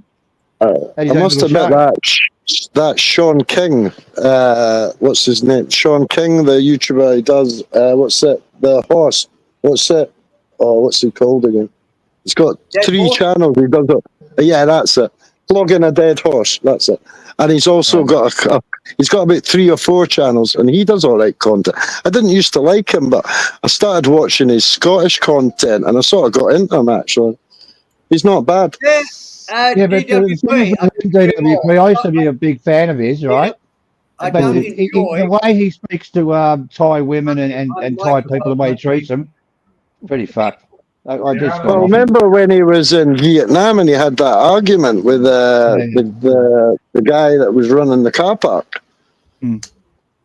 And I think that sort of killed him. Then he came back to the UK and he started going around the UK making content, and he sort of mellowed out a wee bit. And he's come back and he seems to be a bit better. Oh, yeah. You know, Hello, Darren. he brought a song out as well, a Pattaya song, recently, about a couple of weeks ago. Well, Darren says that Jeff was on the Cilla Black show, but he lives now. He's more in Tenerife now. I know Tenerife quite well. I lived there for a couple of years. Yeah, Cilla. So, how many subs has this guy got? Shitloads. Oh, loads. Oh, really? I think he's in the 12, 13K sort of bracket. I'm not sure. I might be just guessing that, but I know he's got a good amount of subs. He's not like a small YouTuber like the rest of them. You know, The rest of us. Yeah. Does he go under the name? Jeff Carter won the Perfect Match dating show in England. Did he?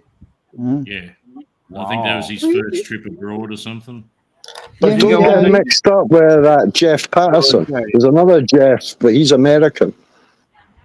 Is that with a G or a J? Gee. G.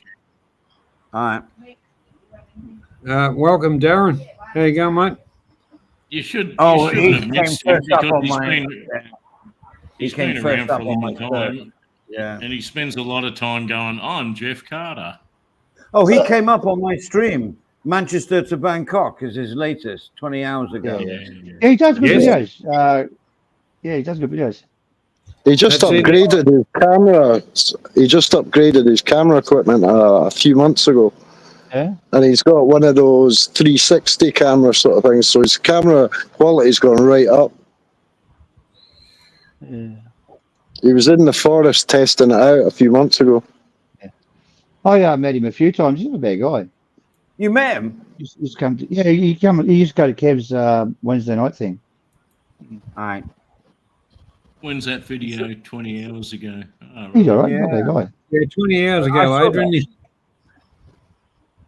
That's when it was. See, what released. Mr. Clark doesn't say is he used to hang out with all the old fucking Pattaya people. Like, even Steve Ackerman used to go to those meetups, you know, when he was younger.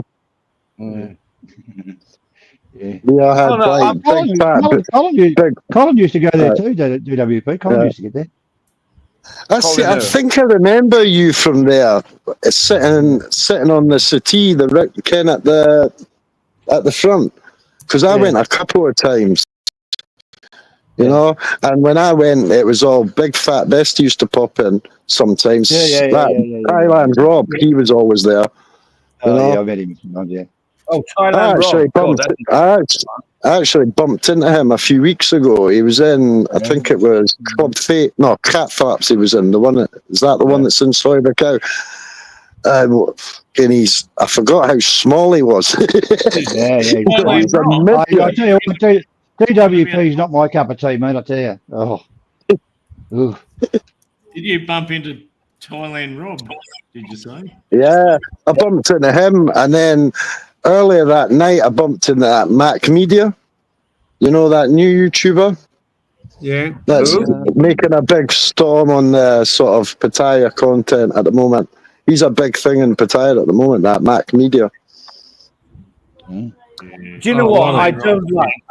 I hate YouTubers that use, like in their title of their channel, anything that says media or TV.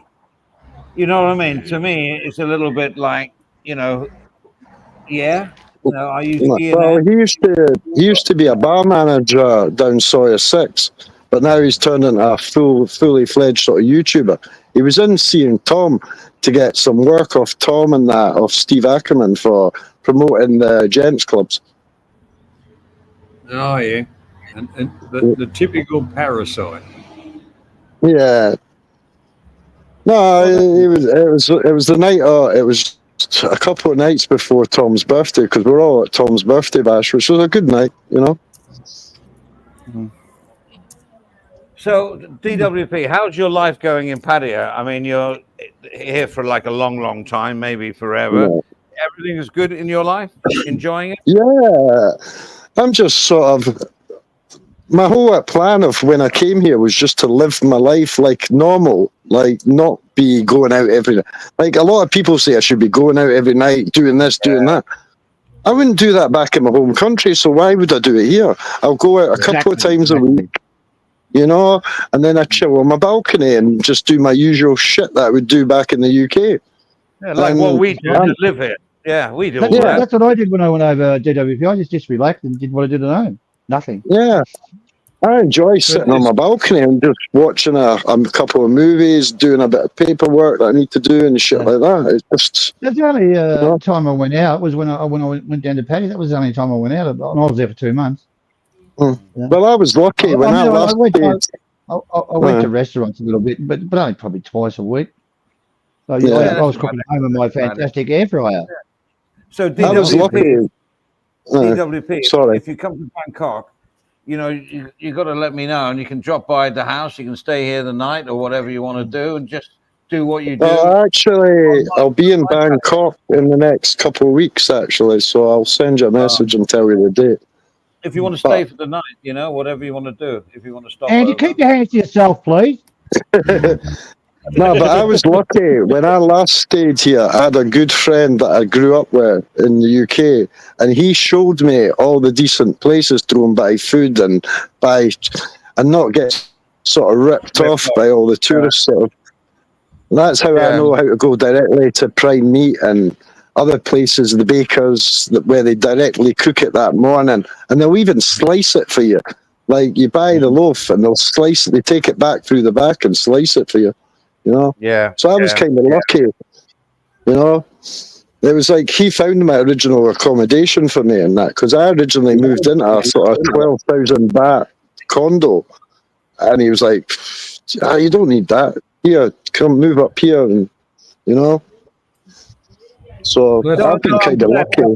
That's the right way to approach it, though. If you're here for a while, it's you know, it's like if you're in 2 weeks, you're a 2-week millionaire, and you know you saved up all the money and you live the life for 2 weeks, then you go back home. But if you're here for a long term, you've got to take that approach, DWP. I totally agree. Well, it was like today. I went up for my today's sort of outing. I went up to Naklu Market, you know, up to the fish market. Yeah, and I had a really nice couple hours up there, walking around, seeing all the fresh fish jumping about, the crabs and all that. You get it cooked there. DWP, do you get there's restaurants there? They'll cook it for you if you buy your own fish. Yeah, I know they have. I didn't notice they used to have more grilling bits, but there isn't as many. I noticed, you know. There used to be loads. That's excellent. Yeah, the food's so fucking cheap and so fresh. Yeah. He went up there to hang out with the fishmongers. Yeah. You can get a mat and go and you can get it barbecued and then get a mat and go and sit at the back, kind of the water and that, and where the pier is, you know. Yeah. And there's a lot of people. Yeah. A lot of people that come here. There used to be a restaurant on the junction of Soya Sok and Sukhumvit. It was called a seafood restaurant. What a great name! If it swims, what they serve there? Well, their slogan was, "If it swims, we have it." But it was really neat the way they did it. It wasn't cheap because it's on Sukhumvit and all that. But it's like a supermarket, and you go pick all your vegetables and your fish and whatever you want. And then you check out, as in a supermarket, and then you bring the trolley over to the chefs, and they cook it for you and take it to the table. Well, that was another ones in Bangkok did that. We've tagged up with Top Supermarket. You know, you hunt, we cook. Yeah, that's the same. That's the same business model. Principle, It was the good. same It's principle, very yeah. expensive. Very expensive. But you know, Oh, yeah. but I like the idea of the supermarket, and it was just like a supermarket. You could have been going around Tops, and but it was all like food orientated, obviously, and you could pick your vegetables as well, and then you had a card, and you could fill in how you wanted it stir fried or this and that, and do grilled, steamed, and then you go to a table, and then they'd bring it to you. It's an excellent idea. I don't. Yeah. They must still be here somewhere. I don't know, but they're There's not a there. place like that on Second Road, I think. Used to be just along from Kiss on the right hand side near the marketplace that does all the Alright. clothes. I think there's one right on the corner because I went there years ago with a mate, and they used to do that.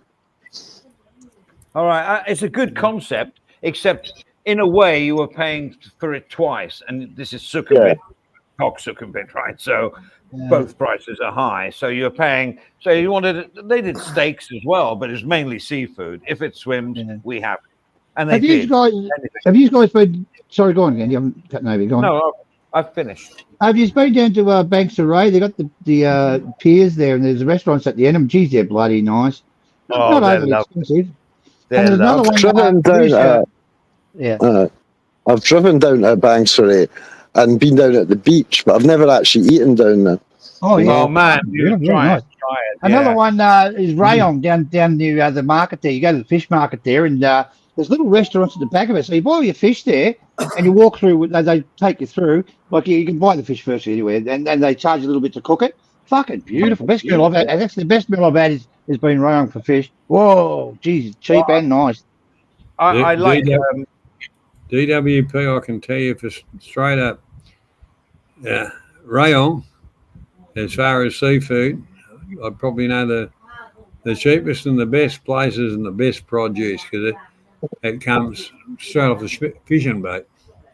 I've been down to Rayong a few times, but I've only been down, and basically my mate's best mate had a bar down there, and we used to go down there to visit him. And I've been in in the main Rayong into the big sea. Ken how it's got the big sea on the left hand side when you're driving through Rayong. I've been there. I've been Bang Chang as well, and seen all the golfers meant to be golfing, telling the wife they're off to play golf, and the golf clubs are hanging about outside. But you know where you get to that? You know that island there, the island off what's the name of the fucking island? I can't remember it. Summit. SoCal. Okay. Oh, Yeah. I've never done. Where you get on the boat to go to Koh Samet, just go to go down the road on the left, and there's there's a fish market there. They've got the best fucking fish in Thailand, mate. It's just fantastic, and it's pretty cheap. I'm actually thinking about doing Koh Lan. I've never done the islands, you know. Oh, Koh Lan, Give it a fucking miss, mate. It's not worth going there, mate. You're better off going off the one off Pattaya. What's called Monkey Island's better than that. Oh, it's fucking very, it's not. No, not for me. It's just for the one night. The island. This is how they wreck Pattaya. In the main street of Walking Street, right in the middle, there used to be a huge fish market, and the ice works. Tang Luang. You can pick all your fish at the fish market in Walking Street and go out and sit out over the water on the rickety wooden tables and chairs. I've not been to Walking Street. I've not been to Walking Street in years, man. Like the last time I was there was probably about 5-6 years ago. And before that, I remember once going there, and remember they used to do the fish tanks. You used to stick your feet in with all the wee fish swimming about, and you eat the dead skin off you. Yeah. No, but then they used to have all. DWP, I haven't been there for about 6 or 7 years. I only took people that come down and wanted to have a look at it. I took them in there.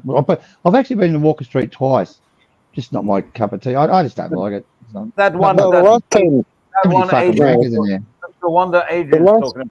the one that Adrian's talking about is called Lang Luang. And they had the one on the right with all the fish on the ice and everything else. And you sit on the white tables by the sea. And they had one on the left. And they also had one in Jom Tien, which is the best one on the beach road of Jom Tien. But that was quite famous. I don't know if they're there now or what they're doing. Yeah. Lang Luang. There's that place on the left-hand side, quite famous, the seafood place. There's seafood and all that. And it's like an open sort of garden in the front. Yeah, just before the immigration, I think it is. But I remember when I first came over here, it was mad. It was like they had Tony's American Discotheque and all that. And like I used to go Walking Street all the time, but now it doesn't appeal to me. It's like I've driven through it in the daytime. It looks an absolute, mind my French, but a shithole. You know? Yeah. And it's just when all the lights, it makes it look nice. But if you see it in the daytime, it looks a dump. Back in the old days, if you go down Beach Road of Jom Tien, you go right down the end, past the 14 7-Elevens, go right down to the end, and then it turns left to go onto Sukhumvit Road. On the corner used to be a crab restaurant, and you could sit with your toes in the sand, and they'd bring you crabs, freshly caught crabs, and a wooden board and a hammer. And you would just sit there. I used to go with cases of white wine with my mate. How the fucking hell can you eat that shit, Andy? Seriously, crab. Andy, did the crabs come from soy 6 or not? No, crab's great. What's wrong? Oh, fucking hours the shit out of it, and you get a little bit of meat out of it. I'm rage quitting now. No, but you must admit, a lot of the Thais like having fermented crab in this. What's it called? What's she call it? Yeah, that was the word I was looking for. And it's like fucking they're running to the toilet for the next fucking 7 hours after it, man. That's because they're like crab in there. Yeah. Budam. It's called Budam. But it's lovely. But you can have it before 11 o'clock in the morning. Don't have it afterwards because it go off. I'll tell you what, last time I come home from here, because I was going to see my father-in-law and spent a few days with him and a bit of time, you know, as one should. My wife organised, you know, this and that, and she's very good at how many kilograms I can carry in a fucking bag. Last time I come home from Thailand, I carried 27 kilograms of the fermented fish shit. I declared it because you have to declare it. I declared it, and they said, "Don't open your bag, fuck off." What's that other stuff that smells? Was it pala? Pala, is it? Is that how you pronounce it? Pala? It's a brown substance. Pla is the freshwater fish, not the saltwater fish. Pla. No, the stuff in the brown bottle. Yeah, that's fish sauce. That's the fish sauce. Yeah, if they start fucking cooking it in your room, you need to move out your room for the next fucking 6 hours, man. It stinks, man. I love that. Tastes nice. Yeah, well, it tastes nice, Andy. I like that. Fermented mud. Do you really? Fucking stinks. You having me? Yeah, well, I love it. I want to do with me fucking chicken feet. It goes well with that.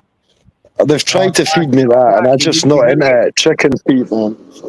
Chicken feet. Crunchy a lot. You slow cooker, and you cook with the fish sauce.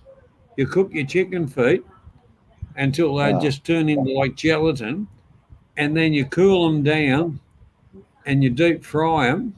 You know, batter them, deep fry them. Absolutely beautiful. But you got to take the toenails out.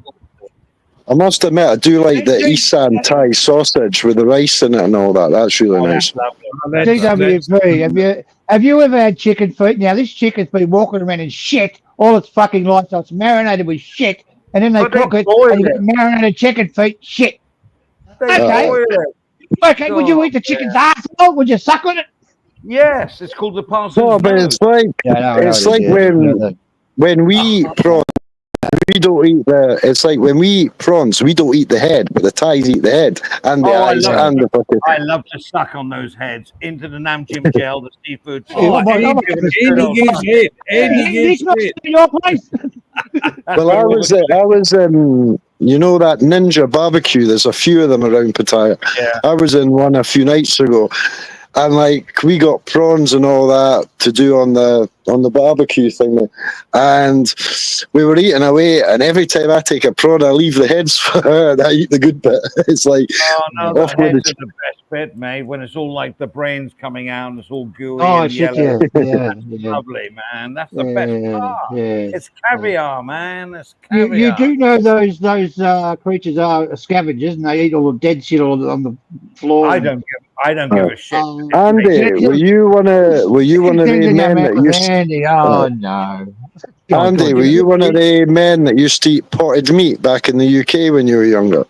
Remember, they used to fucking boil the pig's heads, and then put it into gelatin and fill a wee bowl with it. Brawn. Oh, yeah. Brawn. Oh. Yeah. What? Yeah. Wrong. What's that? Well, we call it in Scotland. We call it potted meat, and it's basically they boil all the pig's heads, all this shite, and then it gets put into a wee dish, and then it's gelatines and. DWP, are you having a go at me subtly? No, I used to. My mum used to try and feed me it. My mum used to try and feed me it, Andy, as a kid, and I always turned my nose up it. And she was like, "If you didn't eat that, you're not getting it. Your pudding and all that." Exactly. You know? Absolutely, mate. Yeah. But when I was younger, I didn't like corned beef. But now that I'm older, I like corned beef. You know, it's like weird. What about pressed tongues? Lovely. I was never a fan of tongue. But I've never tried it since I got older. I probably would like it now I'm older. When I was a kid, my mum used to try and give us tongue sandwiches and that, and I used to leave them in my school bag and then put them in my locker, and about a month later it was going green in that in my locker. Hector Jimenez says cooking channel. See, Well, we're on a winner with food. I'll tell you that now. Can't go wrong. Winner, chicken dinner. Oh, we've heard that before. The one thing about it, Stephen Clark is going to do a segment next week on how to cook chicken feet and marinate them. Well, maybe he'll set up the slow cooker and everything and start cooking them for us live on stream. I'll have to give him a bit of shit first and marinate him in shit for a week, though, John. No, I'm going to do one, and Steve Clark can produce and direct it. That'll make it. Oh, fuck off! I'll do that. Well, you know, even I'm surprised here in Bumfuck Junction that I can buy chicken breast, and who don't like a good breast, is cheaper than the chicken feet. But the chicken feet have been denailed and stuff like that. So you know, that's probably the labour cost. At least they take the nails off it, Johnny. Yeah. Well, you don't want those crunchy nails. It's like shaving the hair on the arsehole before you eat it. Yeah. That's enough.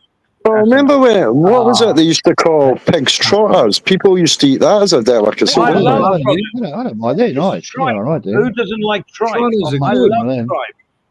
Sourdough sandwich with some tripe and Branston pickle. Best thing ever. Oh, fucking tripe. Why do you have to put tripe? Oh, that's disgusting. John, I'm going to go. Only dogs eat tripe. Now he's eating tripe. Oh, Jesus. You can't beat a good suet pudding, man. Oh, suet. Yes, we like suet. Yeah, suet pudding. And then jam roly-poly with custard for pudding.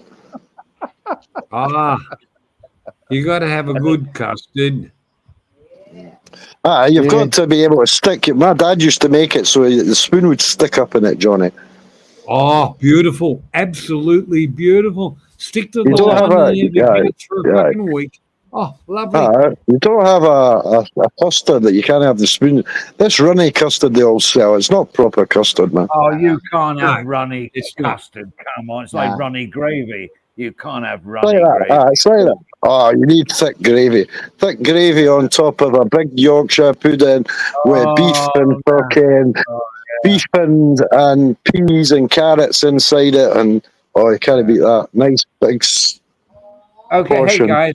Hey guys, I'm going to have to go. I've had a really tough week, so I'm really Yeah, tired now. So I'd like to thank everybody for being on here and the chat as well. And I'll meet you on the next one. Thanks for joining us, DWP. See you, More Eddie. than welcome. See you, mate. Anytime. Thanks for having us, Andy. No. Hey, Andy. Yeah, Cheers, cheers, Andy. Adrian and Mr. Perry. I'll catch you later. Take care, Andy. Have a great Okay. night. Are you on, Andy? Are you on holiday tomorrow? Yes. Day off? Oh, absolutely. Oh, the market's finished now, so it's like feet up, watch some footy for Saturday and Sunday, couple of Leos, some food. That's me. Yeah.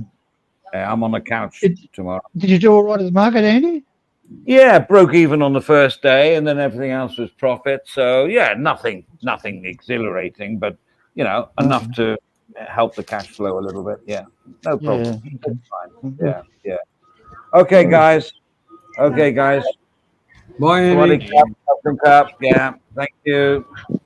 All right. See you, mate. Right.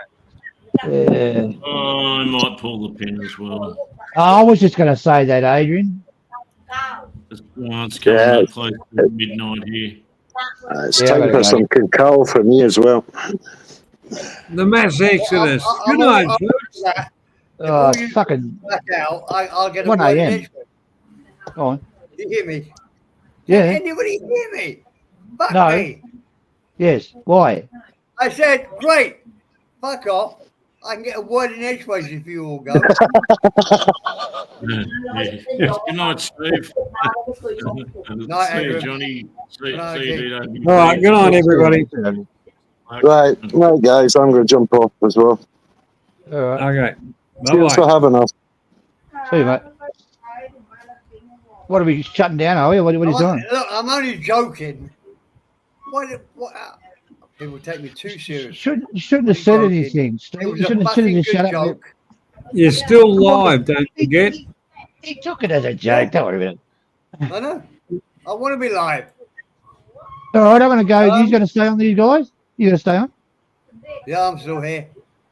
Oh, you going to stay on, John? absolutely. I'm going to fuck off. I've Gentlemen. spoken for Yeah, about I've got to go back to me. minutes tonight.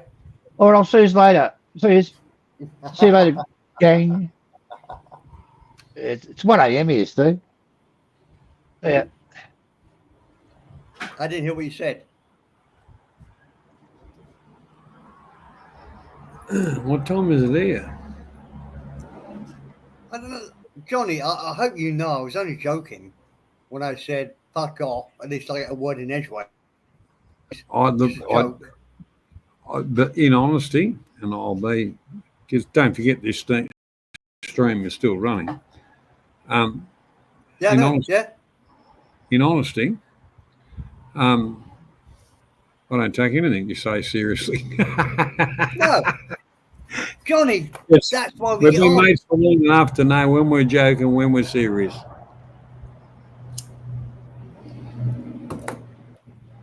I know.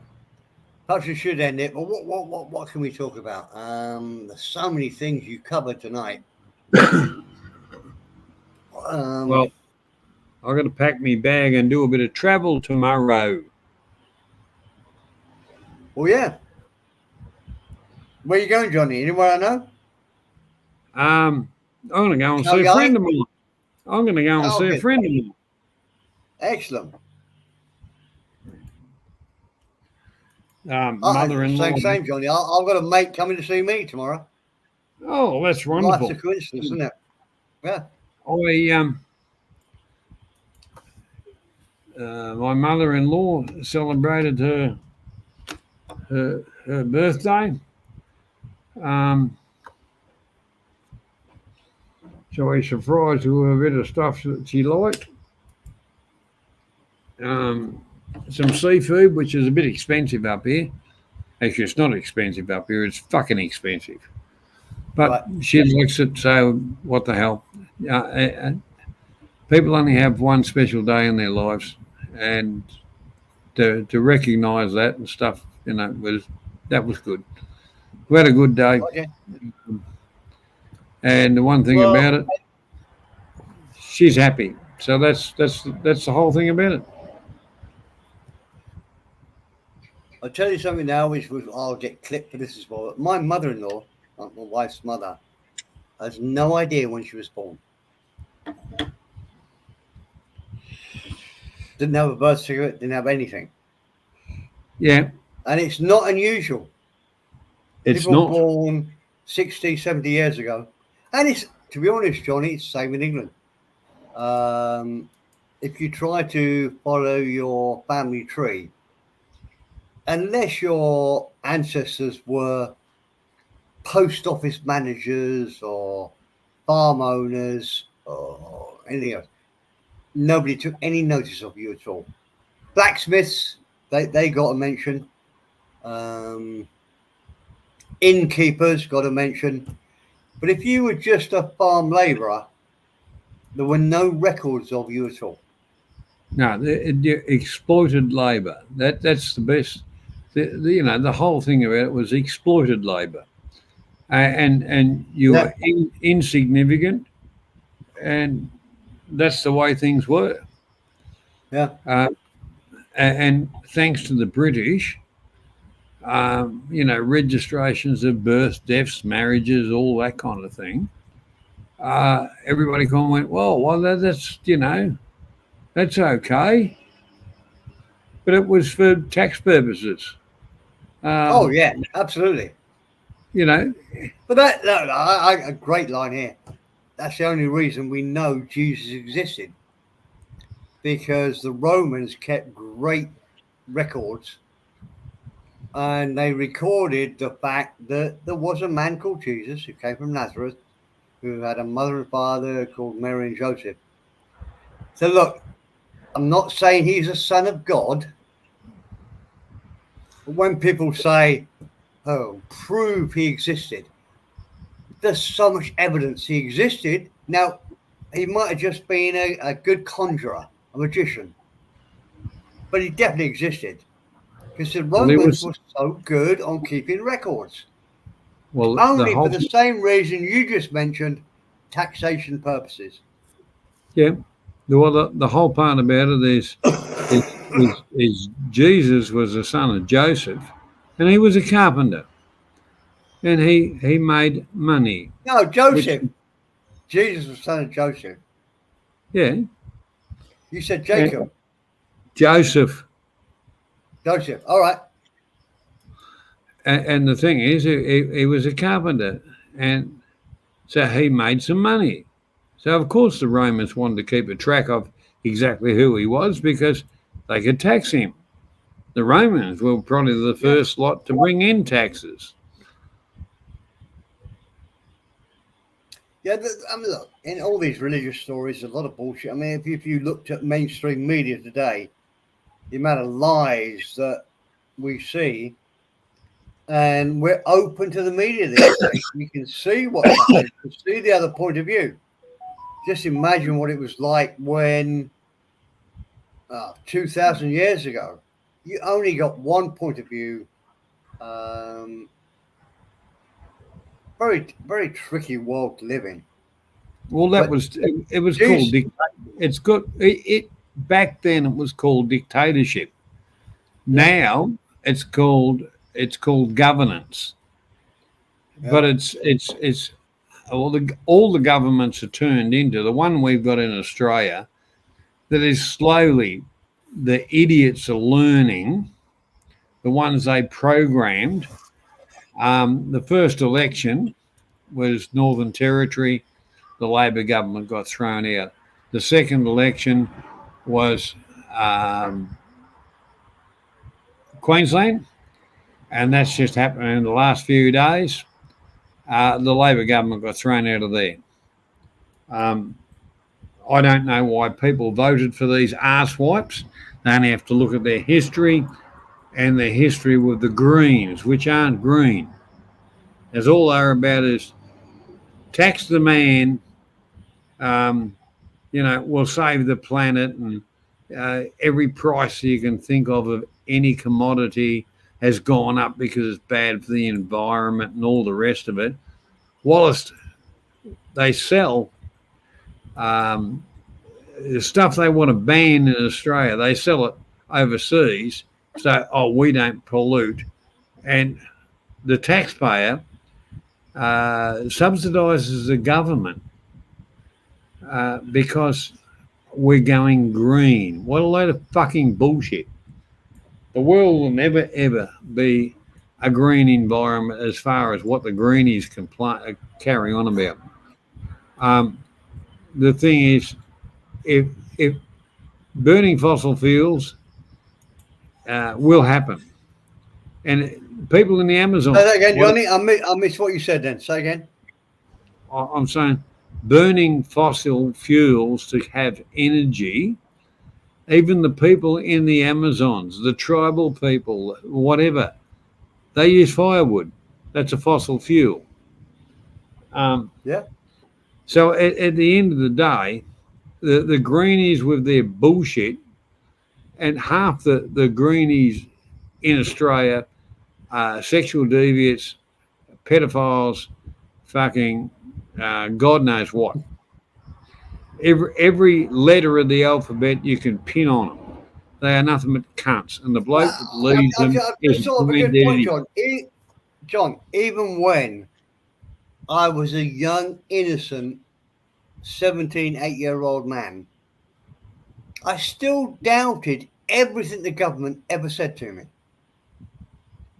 And so I can't. I find it really strange, and I rebelled against it. I find it really strange that this generation thinks that Kamala Harris, Biden, the Democrats are all nice people, and they're going to take care of us, and they're going to sort everything out. Okay, we're going to have a lot of inflation, but that's okay because the government is going to give us money.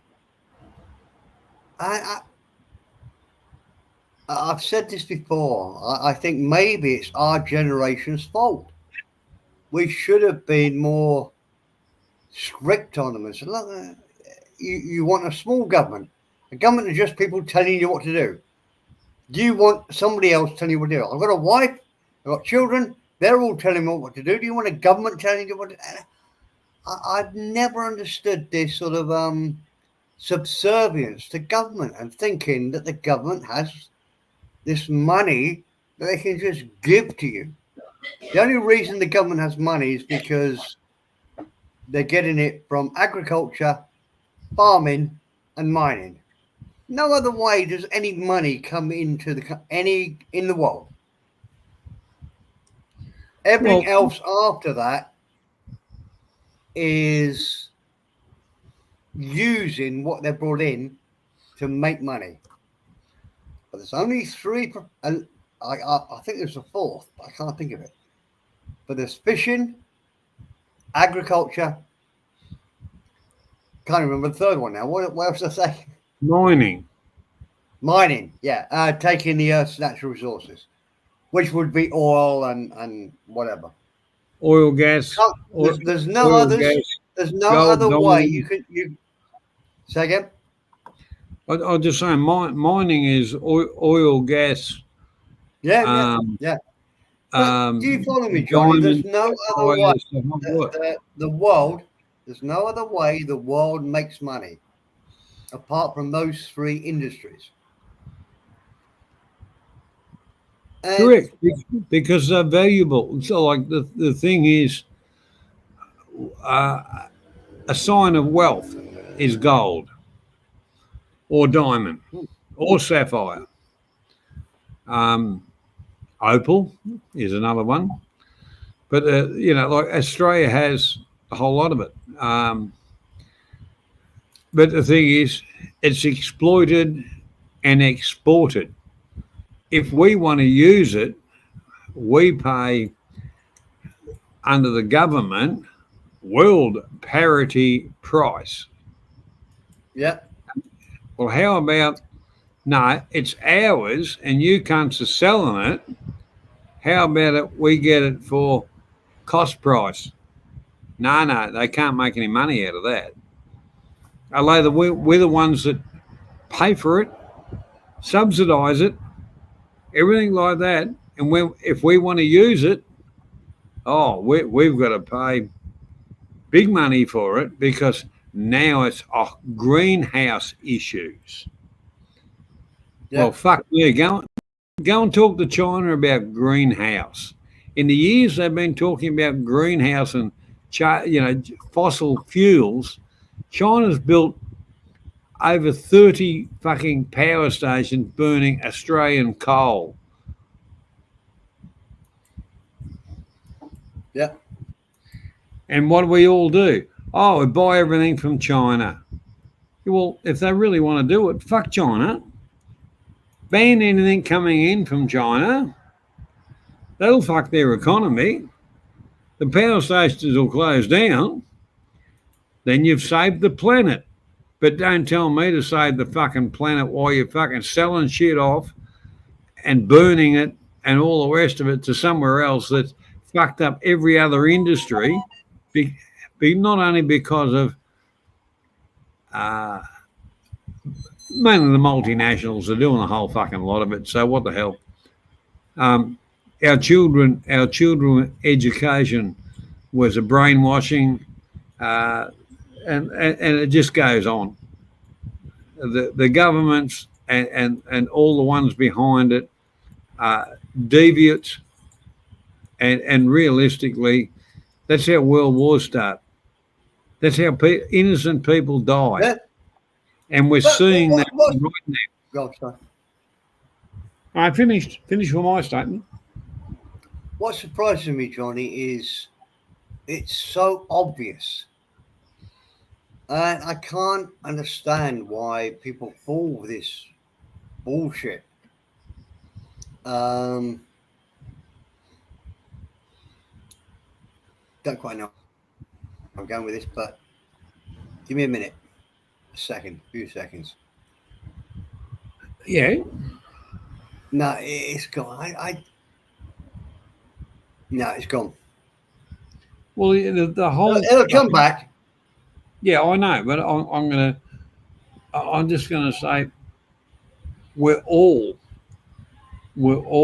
victims of bureaucratic bullshit. And the thing is, we cast votes for governments and whatever, and then get dictated to. And when we say, oh, under our constitutions or whatever, we've had a guts full of yous. No. They changed the plan where it's not constitutional. And then if you go to the courts, it's got nothing to do with law. It's what they fucking told to say. So where's your law? Where's your constitutions? They're all fucking bullshit. That's why people form militias. That's why a lot of things happen in this world. And we need to really stand up and look at that and say dictatorship finished with Idi Amin. It finished with so-called was a prick in Iraq, Iran,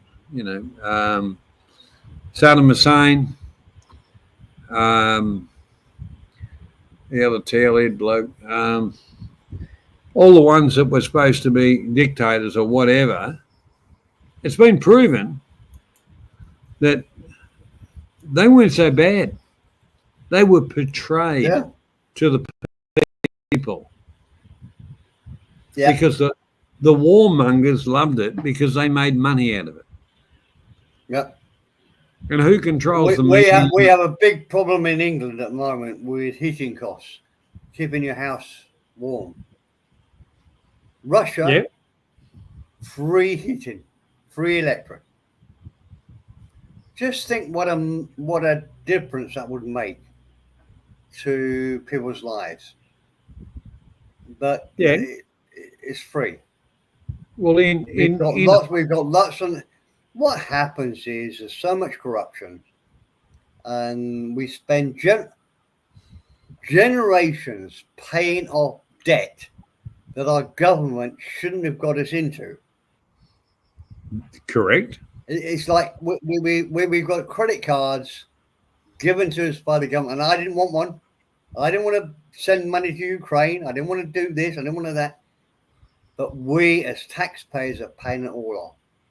If you could live on the natural earnings of UK without all of this borrowing and shit, we'd be super. Absolutely on top. And Australia the same. Well, We're paying off debts. I mean, for America, it's even worse. I'm amazed. I'm amazed they put up with it. The amount of American taxpayer money that goes to China, because China has taken on all the debt of America, or trillions of it. And America's working on the idea that with inflation, eventually that debt will become smaller. And it's sort of economic way to do. But fuck, how many generations of people are going to have to fuck off before that works for you? I hate it. I hate what governments do. Go on, sorry, mate. Well, I'm just going to say, it's not our problem, and this is the common thing. It's not our problem, but the real part about it, your grandchildren's grandchildren are going to be still fucking paying for it. Yeah. For these fuckwits that are in government. And how do they get there? Because they are put there by corporations. They did exactly what your mother and father would tell you not to do. Don't over borrow. But to try to get into power, they over borrow ridiculously. I'm going to do this for you. I'm going to repatriate and get all these. It's just ridiculous. But everybody falls for it. It's horrible. The government stand up. Oh, we're going to repatriate people from this problem area. Well, hang on. It's not the government's fault. They said get the fuck out of there. If they can't get the fuck out of there, fuck them. Why is sorry, Johnny, I misspoke. I didn't mean repatriate. I meant. No, I changed it to repatriate. But the whole thing is the government looks at your wallet as it's theirs. Oh yeah, Johnny, that's the absolute fact. Your money is the government's money, and that's the worst thing about it. Welcome, Graham. Oh, g'day, Graham. How you doing, mate? We're really into a subject I think you could add more to than I could. And I'm here for at least another half hour. I think Johnny's got to get up in the morning, but... I'll better get up early and pack me bag and do a bit of travelling. Go and see a mate of mine. Yep. Nice to see you anyway, Graham. But it is... But, Graham, don't you just get angry that people don't see this? As I said, I don't know if you were listening, but 5 minutes ago I said, even when I was 18, I still felt the same. My politics haven't, they've sort of changed a bit. I was more of a socialist when I was 18, but I was a good socialist. I was a realist. I was a realist, but you know, I spent formidable years in the service. That changed my attitude about a lot of things. Yeah. And it's probably made me more anti-government and see through the bullshit. Right.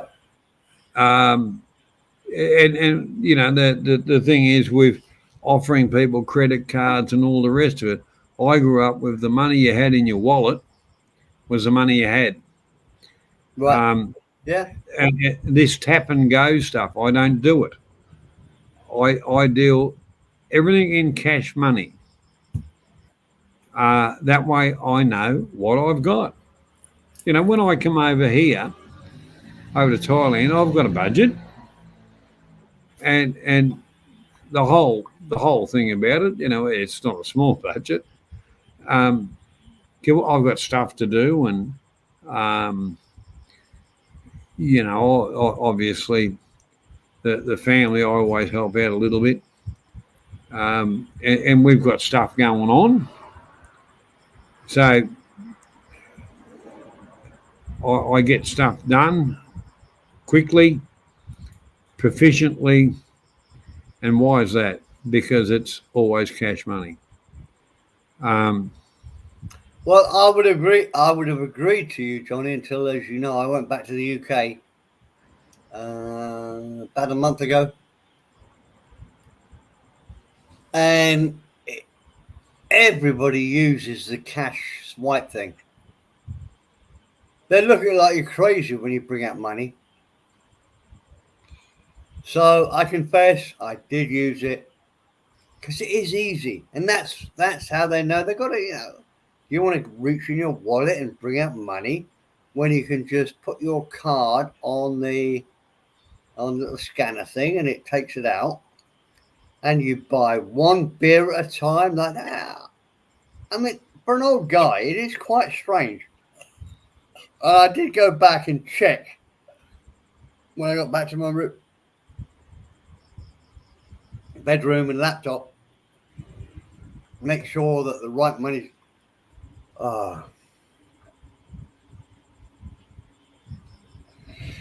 Well, see, the thing is, my cards, any card I've got, is disabled from tap and go. It's all got to have PIN numbers, some kind of recognition. So I can leave my card. I can leave my card somewhere, and it's fucking useless to anybody else. Yeah. So that's. I got a good one for you in a minute. I'll just say hello to Hector. No. Haven't seen Hector for a while. G'day, Hector. How you going, mate? He's here. Hello, Hector. I can't. Easy to say it. Yeah, of course we're still here. In Thailand, it's only 9:15, Johnny. 9:15, I'm guessing. Oh, yeah. 9:10. I'm going to turn the phone on to get on the computer. I've got Australian time. It's 11:09 to 9:11. 9:11 in Thailand. Still early. So yeah, Hector, we're here. Jump on the panel if you want some. We've never heard from you. You can or just argue with us in the chat. That's more fun. Up to you, mate. But the whole. I remove my children from the state school system, and I put them into a religious system to a certain extent, a better education in my brain, because some of the shit they were coming home with, and telling me as the parent that this is the gospel truth. I said, no fucking way, no. I went and saw the headmaster, and I said, very simple. Who the fuck? Oh, the education department. And I said, well, you're a fuckwit. And to this day, we know each other very, very well. We lived in the same town. And I just said to him, well, if you're that big a simp cunt, I don't want to know you. And if I fucking don't come within fucking 28 inches of me. Because I said, if that's what you're doing for a job and you know what I'm talking about, you can get fucked, I put my children into a more religious type education, and they got a better education. Just they turned out to be cunts. So what the fuck? Anyhow, waste of money. Anyhow, you do what you do. Yeah. I'm just answering. You can probably answer it better. What's your Hector says? What's this all about? And my answer is, it's about everything. The meaning of life, and what is the best source to put on What, put on chips or put on Well, breakfast? Hector. I'll go with chips. I go with chips because I think they'll understand. There you go. So everything. What's the meaning of this channel? It's for everything. There you go. Yeah, that's a good answer. Well, really, Hector. Predominantly, the channel's about Thailand, expat life, all that kind of stuff. But as you can see, we spent a good part of the segments talking about cooking and different expat foods, where they can be obtained and things like that.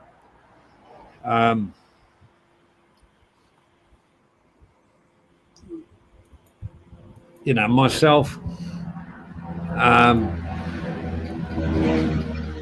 can rustle up a half decent meal, and I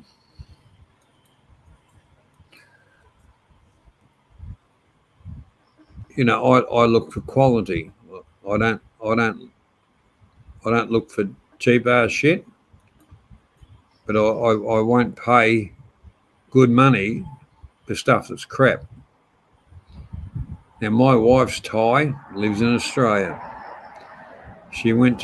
Last year, she went to see some friends up in Chiang Mai, and they went to a place and their advertising was Australian beef. So, of course, my wife said, yeah, fine, I'll give us some Australian beef.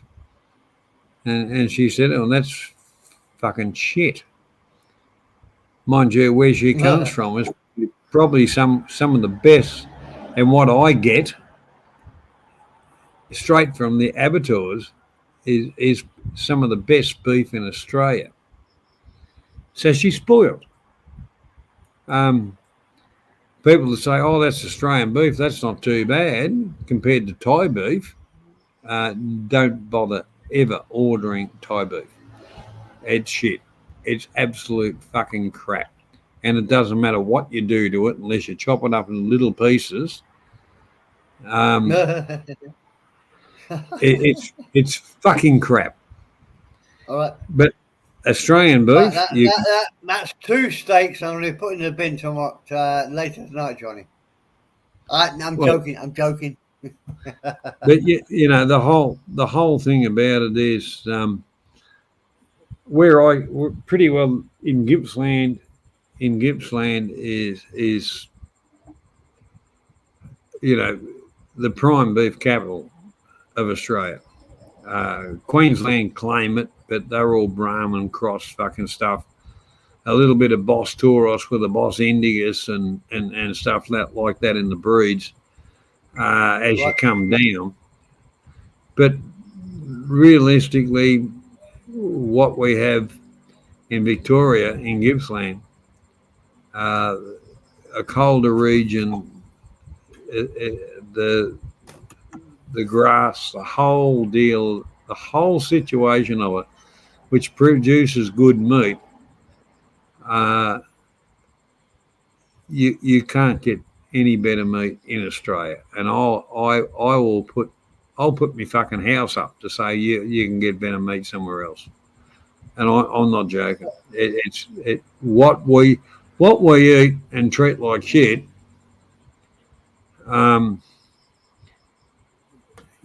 Going throughout the rest of the world, looking at what they think so fucking brilliant, just say, what are you eating crap like that for, mate? Well, Johnny, I have to be a little bit antagonistic because that's my job. Yes. You said to look, I am divulging something you said to me privately, but you said you enjoy a well done steak. I do. I like now, it. There are many chefs. I think Mike Chef and every chef in the world would say no. Well, I just say to them, as you know, I cooked 3 pieces of steak for 3 people. Mm. One was medium rare, a larger steak because of a larger portion for a gentleman, and his lovely, brilliant wife. She wanted hers medium rare, and the portion the same as the gentleman. I cooked myself, and I wanted it well done. All coming out of the frying. Let me tell you what I think it is, Johnny. I think you're buying the best quality meat in the world, so you can cook it like that. If you buy cheaper cuts, cheaper meat, whatever, and you overcook it or cook it It's tough. wrong, it's like leather. Yes. You might as well just eat your table. To cook, and that would be a great TV, a great YouTube channel. Well, Okay, you're broke. You're buying cheap steak. Let me show you how to cook it that it won't taste like cheap steak. Because that's what we all want. The whole part about it is, when an animal dies, it starts to decompose. Refrigeration slows it down. It doesn't stop it, it slows it down. At home, I age my steak, which means it's cryovac, which is vacuum packed, for the minimum of 6 weeks before I open the cryovac and cook that meat. So what's actually happening, it's decomposing, and as it's decomposing, it's the meat is actually getting more tender because of the decomposition. Now, yeah, I like my steak. Some people call it well done. I don't like it burnt on the fucking outside and half raw on the inside. I like it the same colour all the way through. If you want me to cook you a steak like that, I can do it perfectly, exactly to what your requirements are. I want the steak to be cooked, but to melt in my mouth. Well, unfortunately, Mr. Perrin, you missed out, but you won't the next time I come back. You will not the next time I come back. Okay.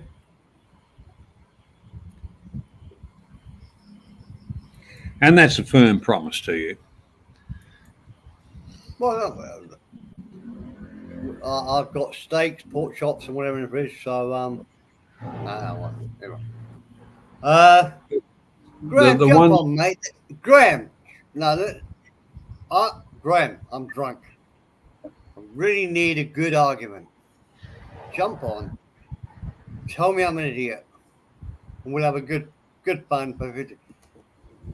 I don't really want to close the stream now. I think Johnny's having a bit of fun.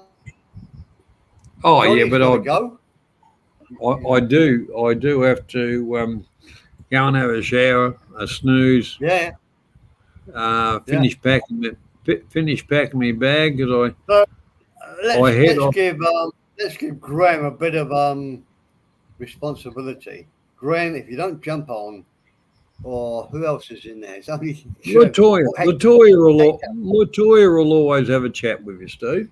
Yeah, it won't last long though, will it? I'm not joking, Graham. Come on, have a chat. Tell me what you think about the election in, I think it's 6 days' time, 5 days' time. But if you don't want it, it's okay. I'll tell you what I'm going to do. 5 minutes of Robert while we take a breath, Johnny. and we can both decide whether we can be asked to come back on or call it a night. Well, Let's find out. just as a bit of a thought, my personal opinion, and I mean my personal opinion, nothing to do with the channel or whatever. I hope Trump wins because if the other side Because get the in, world is fucked. The world is fucked if he doesn't win. that's exactly right. Absolutely fucked. But there's no Ifs and maybe, buts about it. maybe she'll be okay. Maybe no, the world will be fucked. She's We'll been all be forced to have electric cars. We'll be forced to pay ridiculous taxes to stop climate change, which isn't really climate change. It's just another the tax. sun is a bit Hundreds more of powerful dollars, this mate. week than the other. Oh fuck! I hate it. What Don't Trump? misunderstand me. I don't think Trump is brilliant. I just think But at least he comes at it with a different angle. Well, the whole part about it is you're right. Trump's not brilliant, but the one thing about it, a lot of shit will go away. But if Kamala Harris, who does what about me girly thing? Oh, I didn't know. Hang on. She's been in a position where she could change a lot of fucking things for the last 4 fucking years. She's a lying fucking bitch. Yeah. Oh yeah. No, Johnny, nothing to do with me. Yeah, I was there, but I didn't make any decisions. I didn't do anything. It's not up to me. Okay. So we got 20 million illegal immigrants coming in. Nothing to do with me. I wasn't there. Right, Johnny, I'm going to play Robert for I think it's about 6 minutes. Okay. If you don't come back, my penalty. Giant. I just need a little break to take a breath. Okay. Take care, Blue.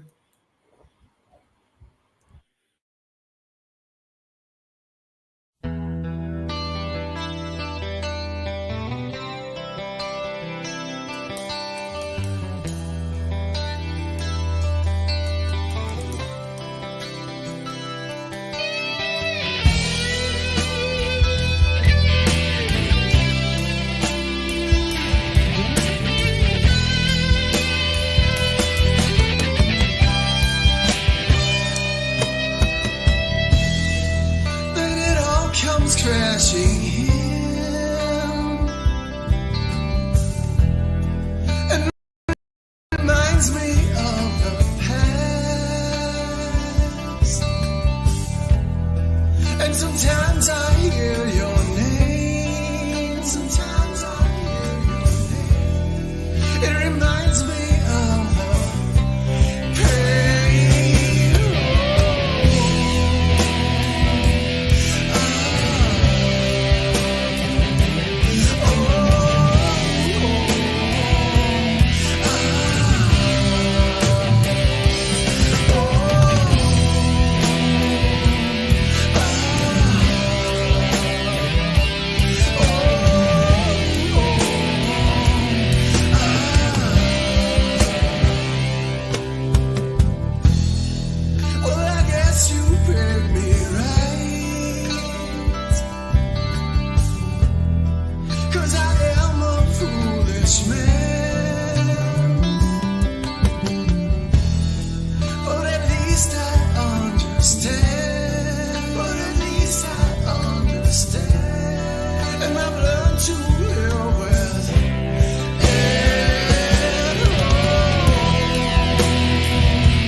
cannot reach.